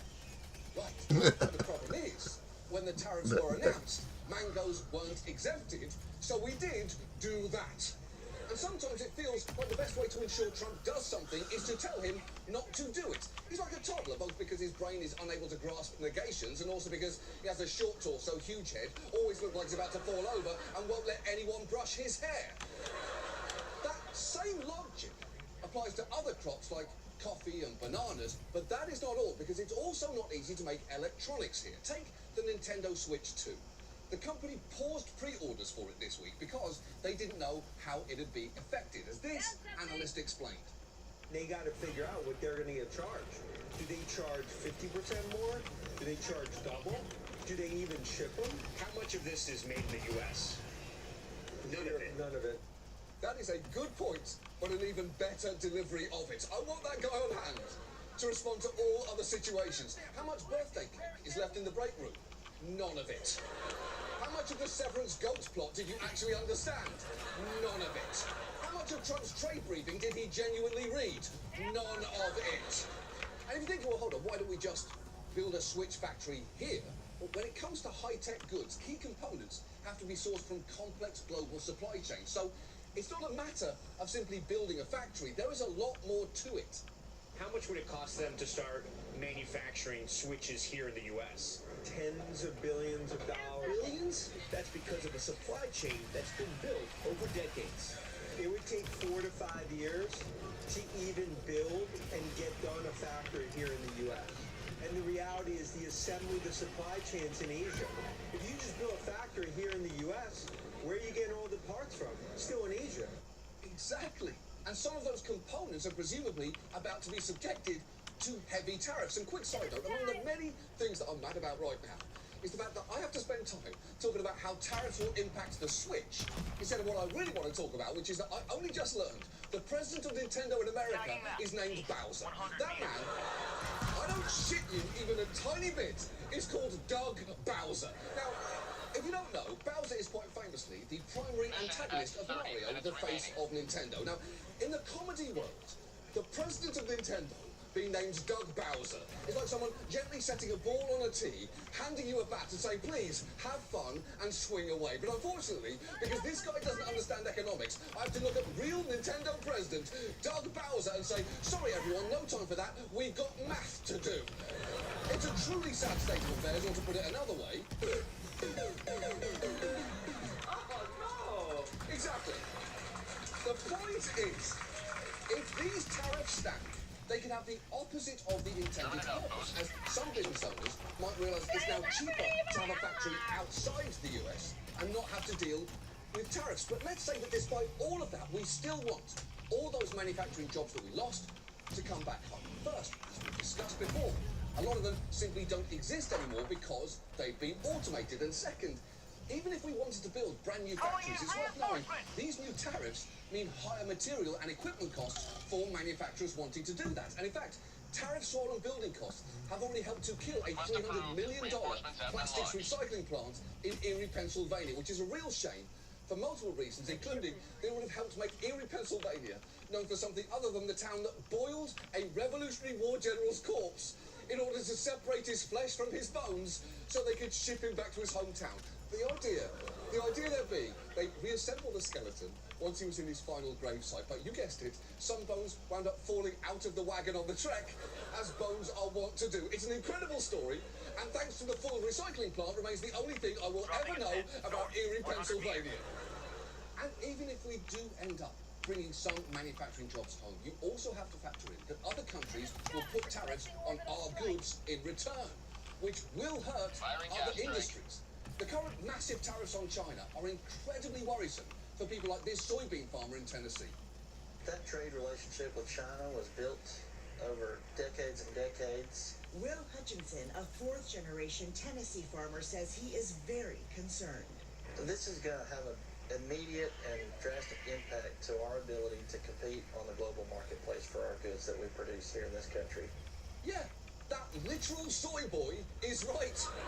This is pointless. If I wanted to watch long-standing relationships destroyed in an instant, I'd just go to a basketball game to see which couples act weird when they end up on the Jumbotron.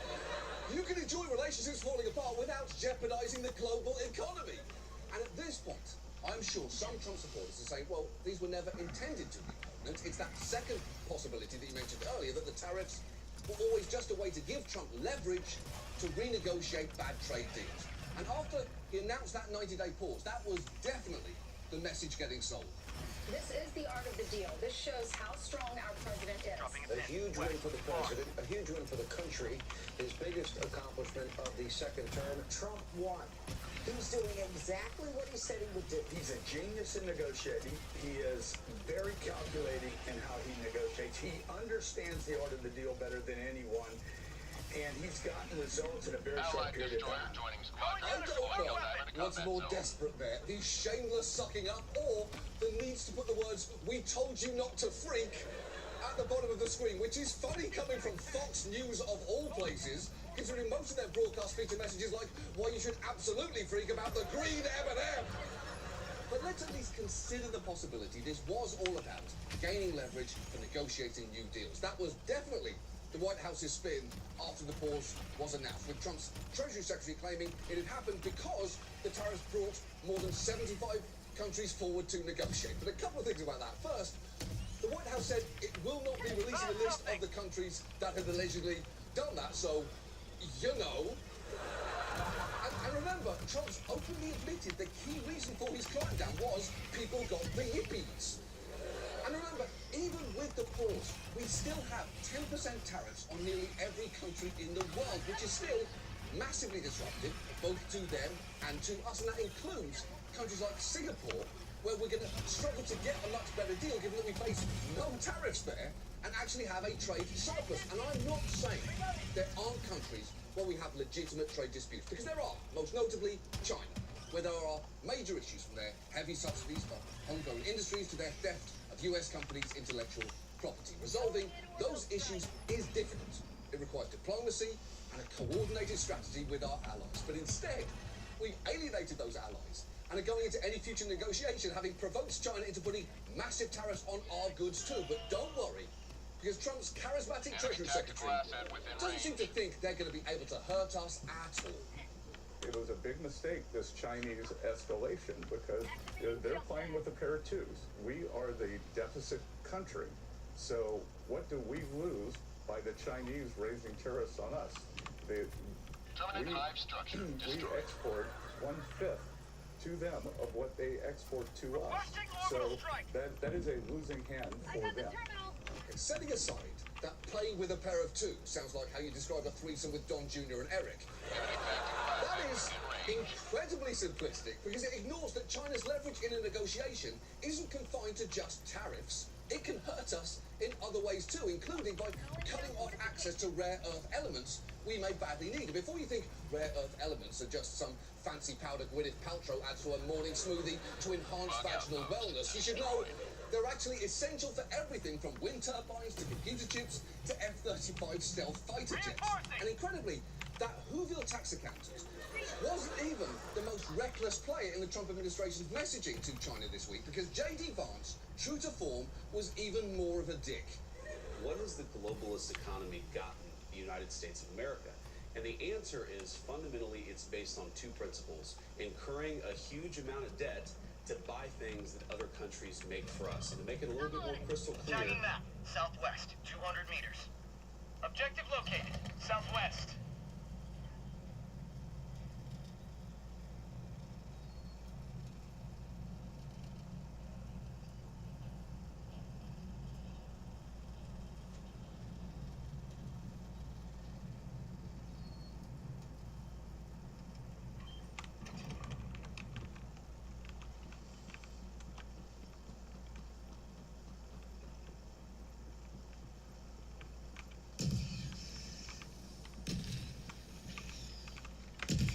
Requesting orbital strike. Sending in an eagle. Log tunnel breach.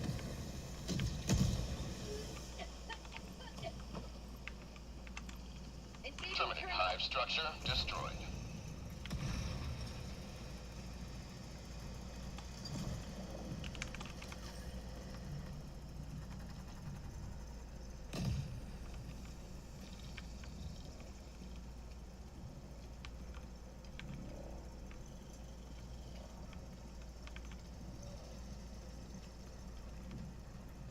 Calling in reinforcements. Oh, that sounds so creepy.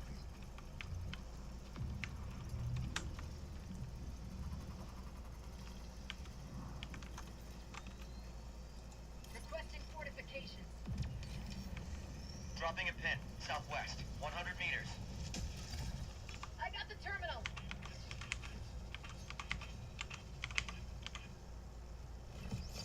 Liberty emerges victorious yet again. Extract when ready. Requesting air support.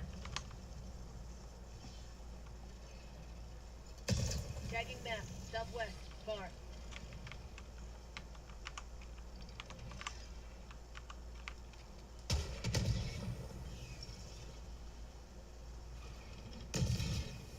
Tagging map, southwest, 300 meters.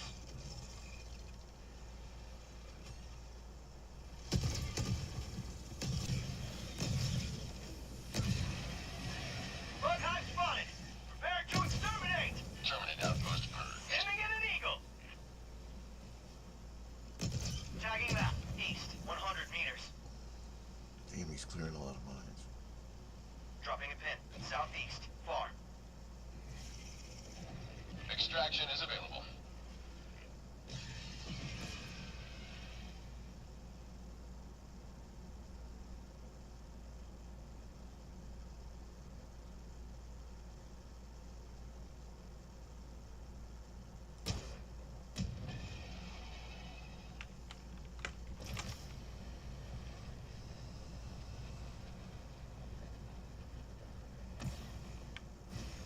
Dropping a pin, southeast, 200 meters.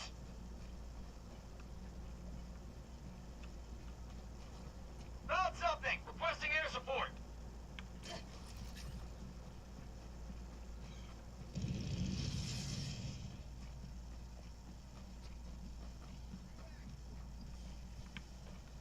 Mission at 20 minutes remaining. We borrow money from Chinese peasants to buy the things those Chinese peasants manufacture.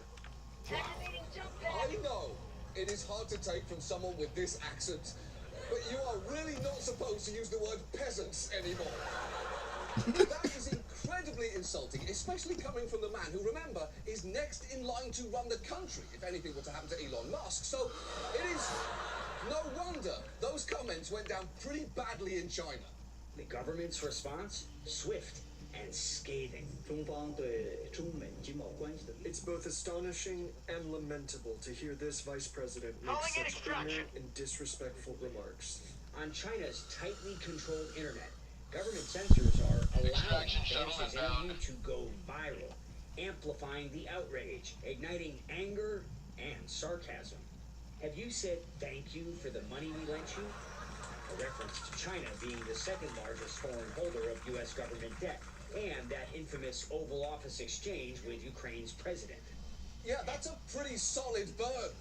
And I guess, in a way, it's reassuring to know that despite our differences, the American and Chinese people can come together to agree that it is fun to dunk on this cursed Cabbage Patch bitch.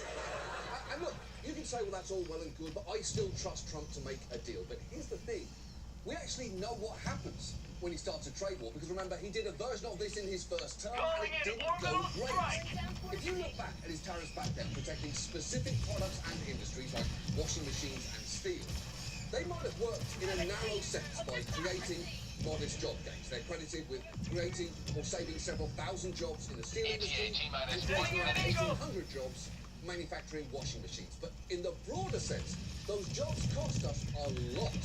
Trump's tariffs wound up raising prices to the point where it's estimated American consumers and businesses had to pay more than $900,000 a year for every steel job created, and over $800,000 a year for each job making washing machines, putting the total cost of those jobs in the billions of dollars. And that's before you get to the fact that because his tariffs on metals drove up costs for other industries, one study estimated they actually resulted in as many as 75,000 fewer manufacturing jobs. And when it comes to China in particular, his first-term tariffs did bring in billions by raising the costs of their goods here. But the broader damage to American farmers after China retaliated was so severe that 92% of what we collected went right back out the door in the form of bailouts to them. And the kicker is, we didn't get much out of all of that.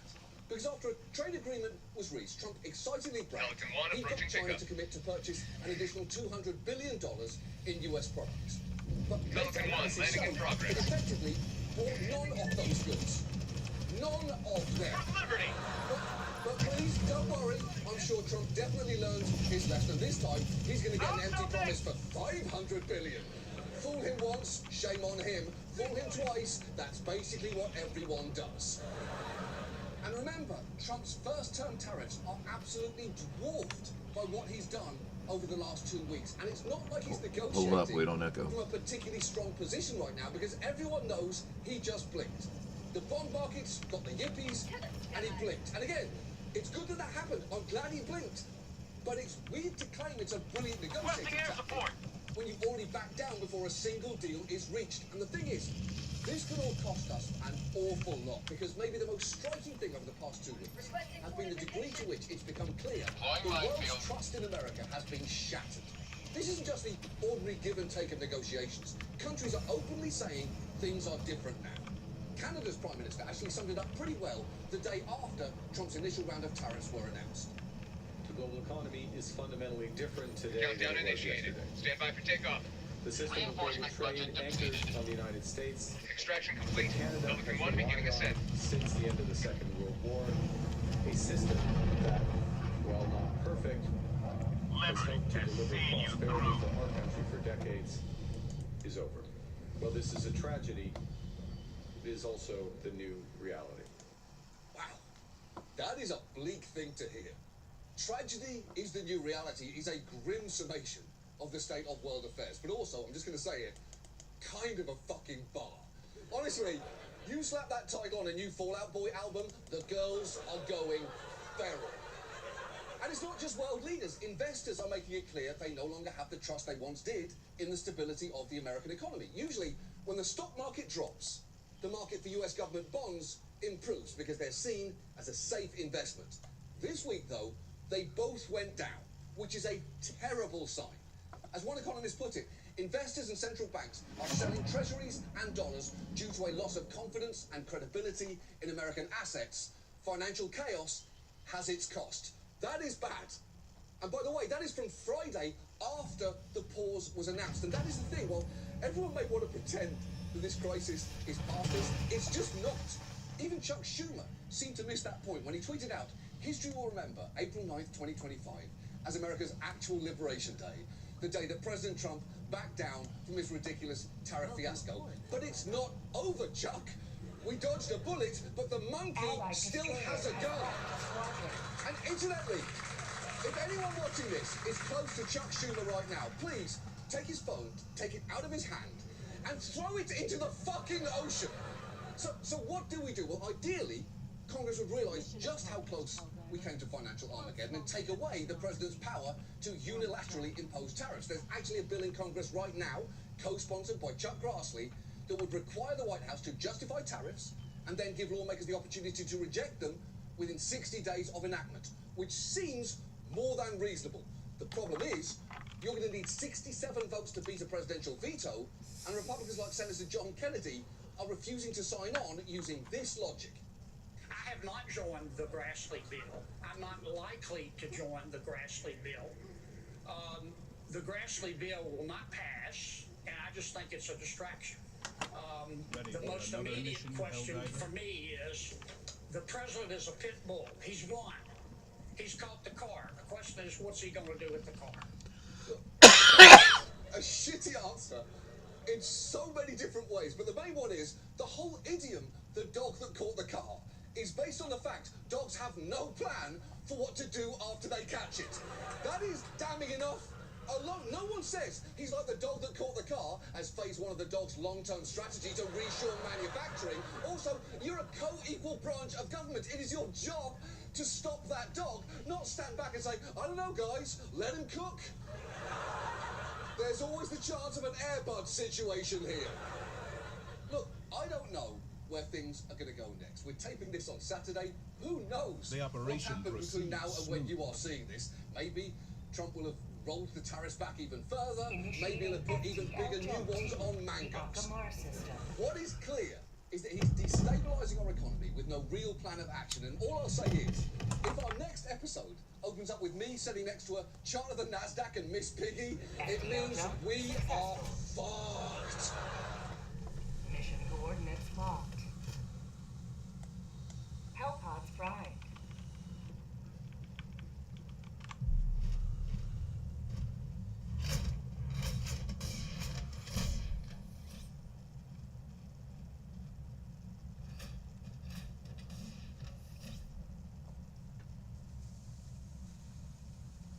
What about here?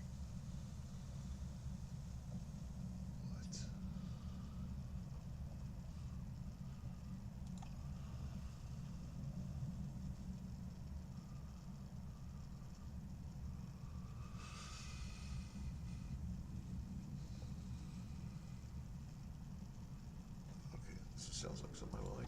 In the opening weeks of World War I, SMS Emden had already wiped out 60% of Allied commerce. Emboldened by this wave of terror, Kapitän Karl von Muller set his sights on a target far beyond mere merchant ships. On September 22nd, 1914, the German cruiser approached Madras, one of the British Empire's key ports on the Indian coast, where vulnerable oil tanks lay exposed along the shoreline.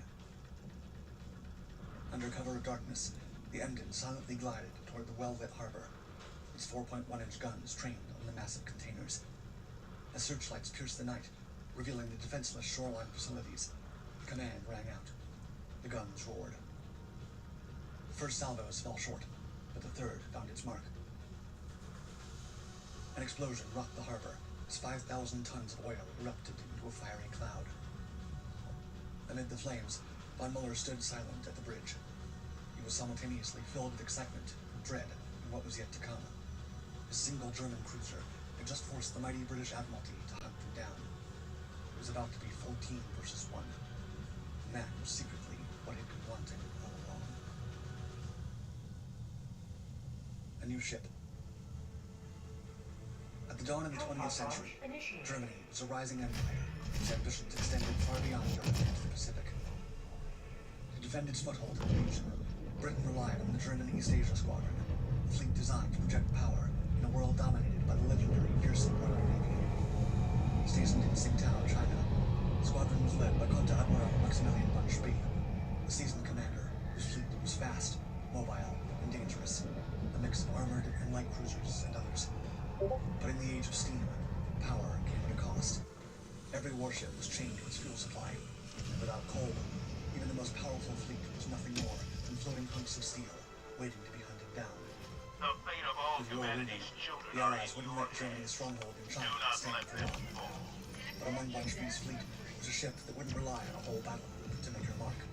Instead, she would fight her war alone.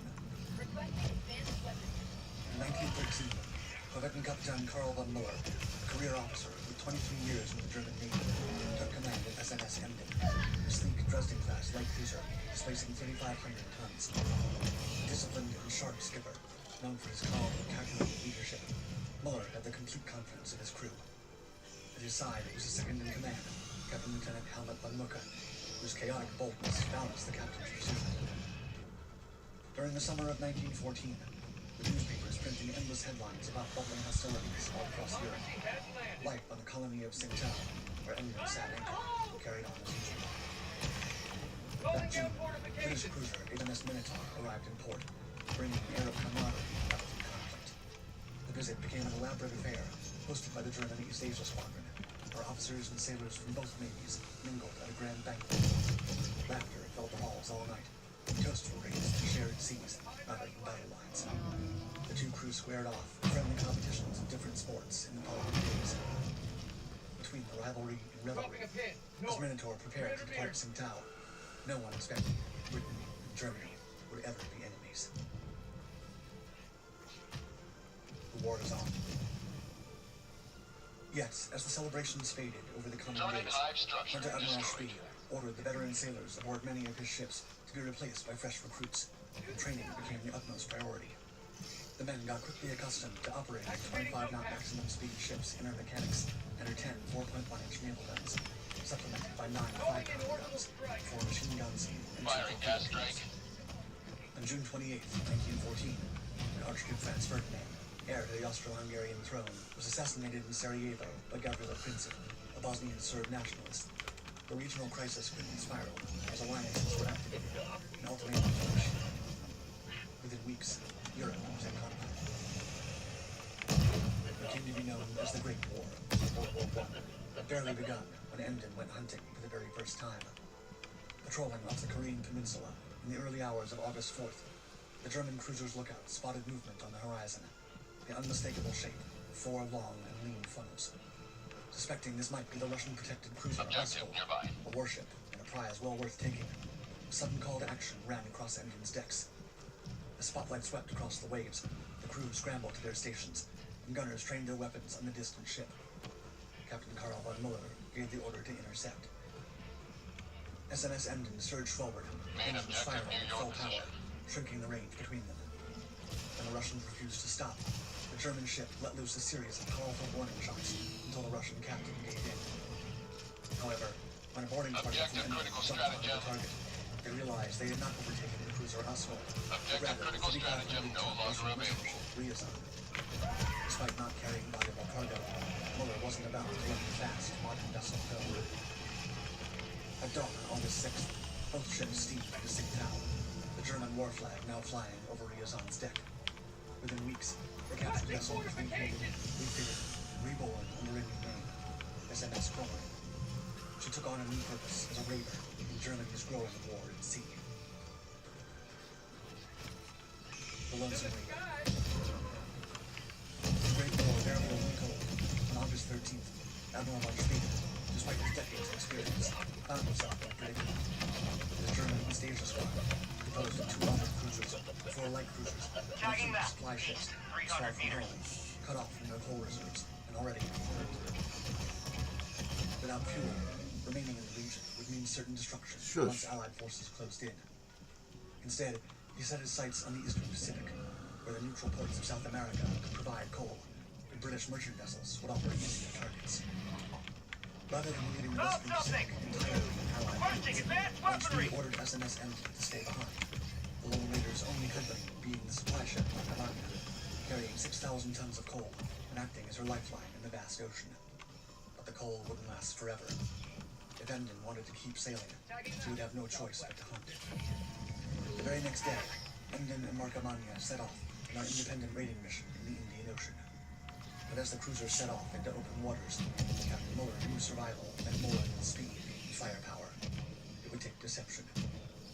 For this, the skipper ordered a fourth funnel midship, transforming English profile into a convincing illusion of a British county-class cruiser. Although a simple trick, merchants might mistake her for an escort and let their guard down, giving the German warship enough time to close in on prey before they realized their mistake. By August 29th, the two ships had pushed into the Indian Ocean's Bay of Bengal, a lifeline for British merchant traffic. They'd gone completely undetected, since the British assumed Emden was still the Swede squadron. As September began, Emden, operating on shipping routes without success, began to run out of coal. Approaching the British colony of Ceylon on the night of September 9th, the growingly worried Muller ordered his officers to scan the sea for smoke and lights and darkness, and a distant glow suddenly flickered against the horizon. A ship. Like a wolf breaking into the sheepfold. With engines roaring as Emden closed in at full speed, she was within range of the target in minutes. After shooting the target across her bow, forcing her to stop, the Germans realized this was the Greek steamer on top of us. Stalker. And the boarding party realized the ship was under contract to deliver 6,500 tons of coal to the British naval base at Bombay. Muller presented the captain with two options: seize the boat outright, or sail with Emden and supply her with coal, promising to keep his crew and vessel intact. When the Greek captain agreed to the latter offer, Helldivers became a part of Emden's task force, buying the Germans more time. Muller had no intention of wasting any damage. At the time, British shipping at the Bay of Bengal was generally safe. Then, from one moment to another, a single German ship turned it into a full-blown battleground. According to the official German archive of the SMS Emden, she wanted to disturb the British supply lines and the wolf breaking into the ship hull, doing as much damage as she could while avoiding superior enemy naval forces. On the morning of September 10th, 1914, Emden spotted a British steamer on the horizon. Despite strange white structures lining her deck, which raised suspicion, Muller took the risk. Closing in, the Germans signaled the Brits to stop their engines. But as the boarding party climbed over the rails, weapons ready, they found horse stalls instead of guns. This vessel was the SS Indus, a British transport carrying Indian Army cavalry mounts. Upon seizing the luxury cargo, the crew was removed, and before anyone knew it, a series of depth charges put Indus below the water. Calling in orbital strike! Two more ships, SS Levant and SS Killen, merchant ships, just as defenseless as the first, repeated the same pattern. Their cargoes were taken, their crews removed, and their wrecks sent to the sea floor. Each one a warning to every British vessel still sailing these waters. The Bay of Bengal was no longer safe. Bug hive spotted! Madras. Muller and the men aboard SMS Emden weren't just hunting ships. They also never missed a chance to launch a full-scale attack. They're coming from here. 1914, the vessel targeted Madras, a city home to the Burma Oil Company's massive storage facility. Destroying it would severely damage British fuel reserves in the region and send a message across the empire. At the time, an Indian coastal city had not seen an attack in generations. Madras was unguarded, its streets still glowing with lights. Enemy tactical asset within range. But the British weren't entirely defenseless, as shore batteries stood ready for retaliation. For Muller, the temptation was too big.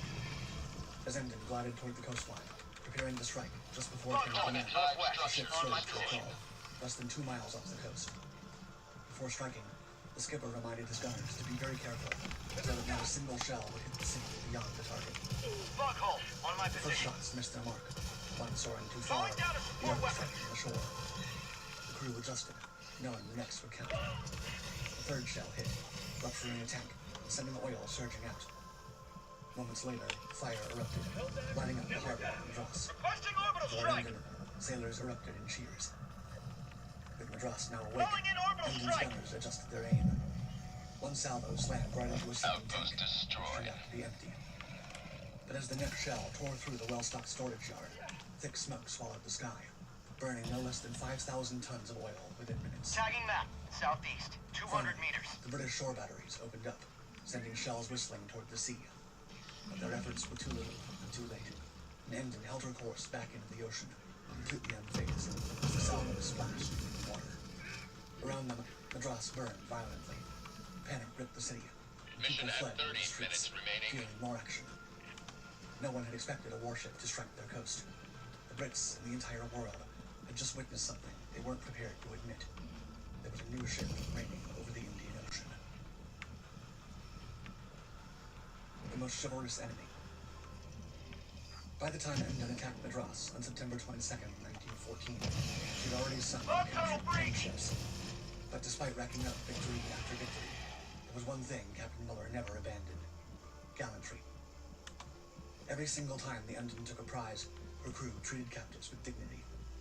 Merchant sailors were given time to collect their belongings, sometimes even provisions for the journey ahead. If women or children were aboard, the ship was released. As word spread of the fearsome German ship, panic rapidly gripped the shipping lanes of the Far East. From Suez to Singapore, Japan to Australia, merchants refused to sail. The British, of course, were utterly humiliated. In just a single month, a single cruiser cut off from friendly ports managed to outmaneuver 4 enemy navies and caused shipping in the Indian Ocean to fall by a whopping 60%. As a result, the chambers of commerce were in an uproar, sending desperate telegrams, passing resolutions, and demanding action. With this massive crisis in their hands, 78 British, French, Russian, and Japanese warships flooded the Indian Ocean. They scoured the sea for the elusive German cruiser, hunting her across thousands of miles of open water. Despite all measures, with Indian sinking ships faster than they could be replaced, rather than risk more warships being lost or captured, the British made the decision to pull vessels from the region altogether. Dropping a pin. East. Far. In early October, after weeks of raiding, Emden turned toward Diego Garcia, a remote British colony administered by Mauritius, sitting over 1,000 miles south of India. Knowing a British port meant British guns, Muller expected one hell of a fight. But as Emden glided into the lagoon, there were no cannons, no alarm, no warships waiting to intercept. Instead, the islanders welcomed her. As it turned out, news of the war hadn't reached Diego Garcia. To the British residents in the area, Germany was still a friendly nation. Muller, seizing the sudden opportunity, docked Emden safely and openly. For the first time in weeks, the crew rested, ate fresh food, bathed, and repainted their uniforms, while engineers worked on much-needed repairs, patching damage from the long voyage and replenishing their coal stores, giving the cruiser the fuel she needed to keep hunting. Before leaving, the ever gallant Muller made sure to repay the islanders' hospitality by restoring a little fortification.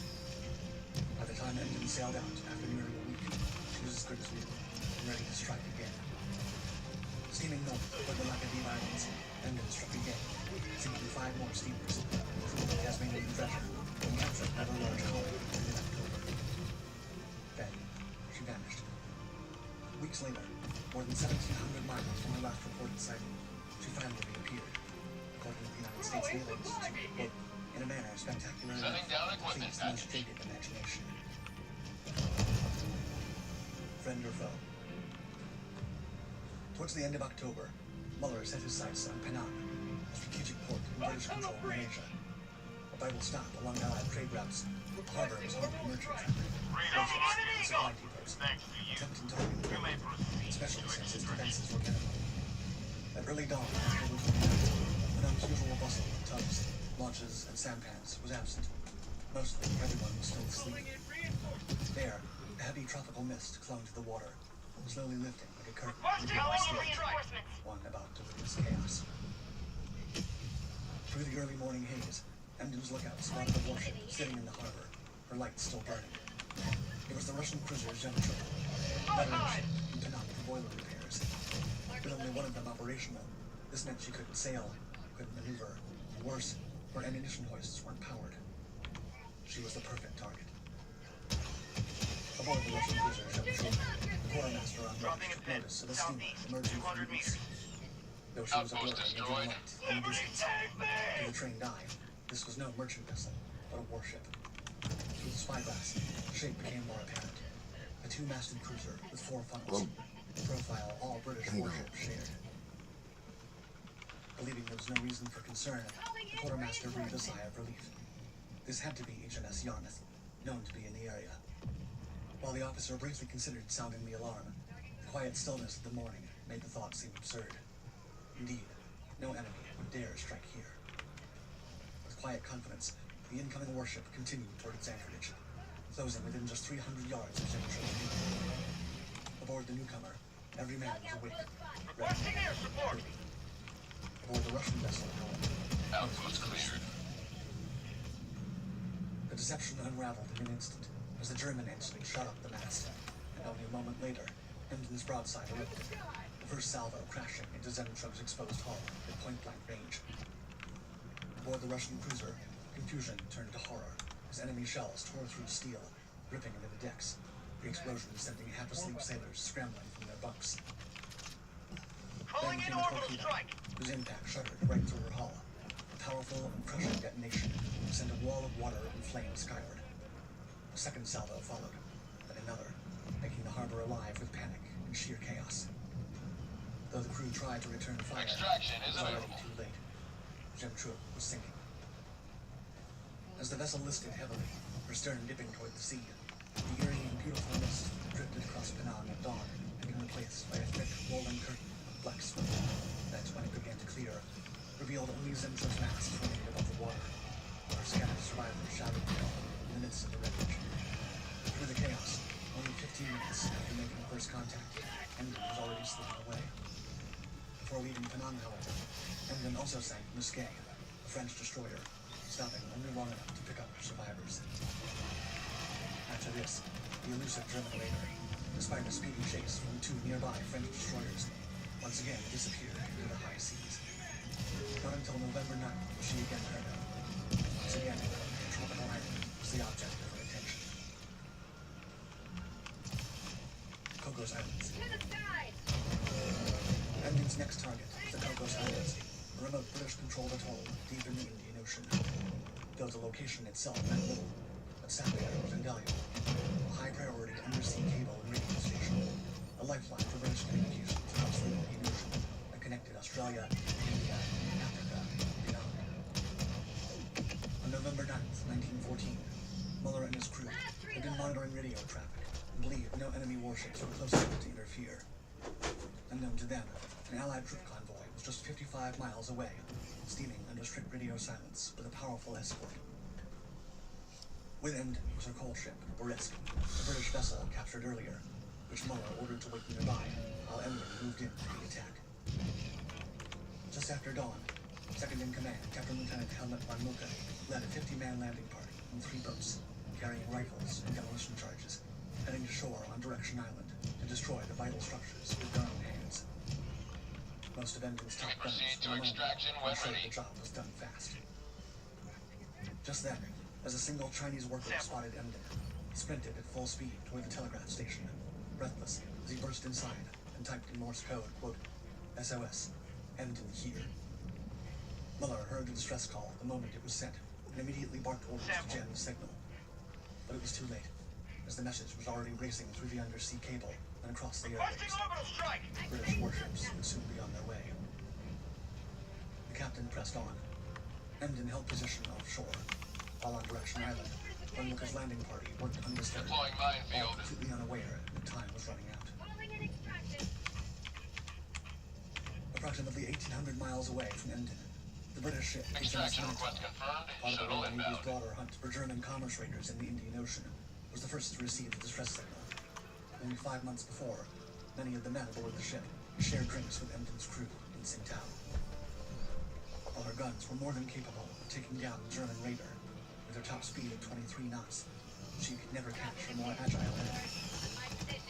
Further south, another warship was in the perfect position to respond. Australian and New Zealand Army Corps Convoy 1, carrying thousands of troops from the Middle East, was sailing from Albany, Western Australia, toward the Suez Canal, when they intercepted the message that Emden was in the Cocos Islands. Among the escorts of the convoy was HMAS Sydney, a Chatham-class light cruiser. By the outbreak of World War I, she was under the command of Captain John Glossop, a seasoned British officer serving in the newly formed Australian fleet.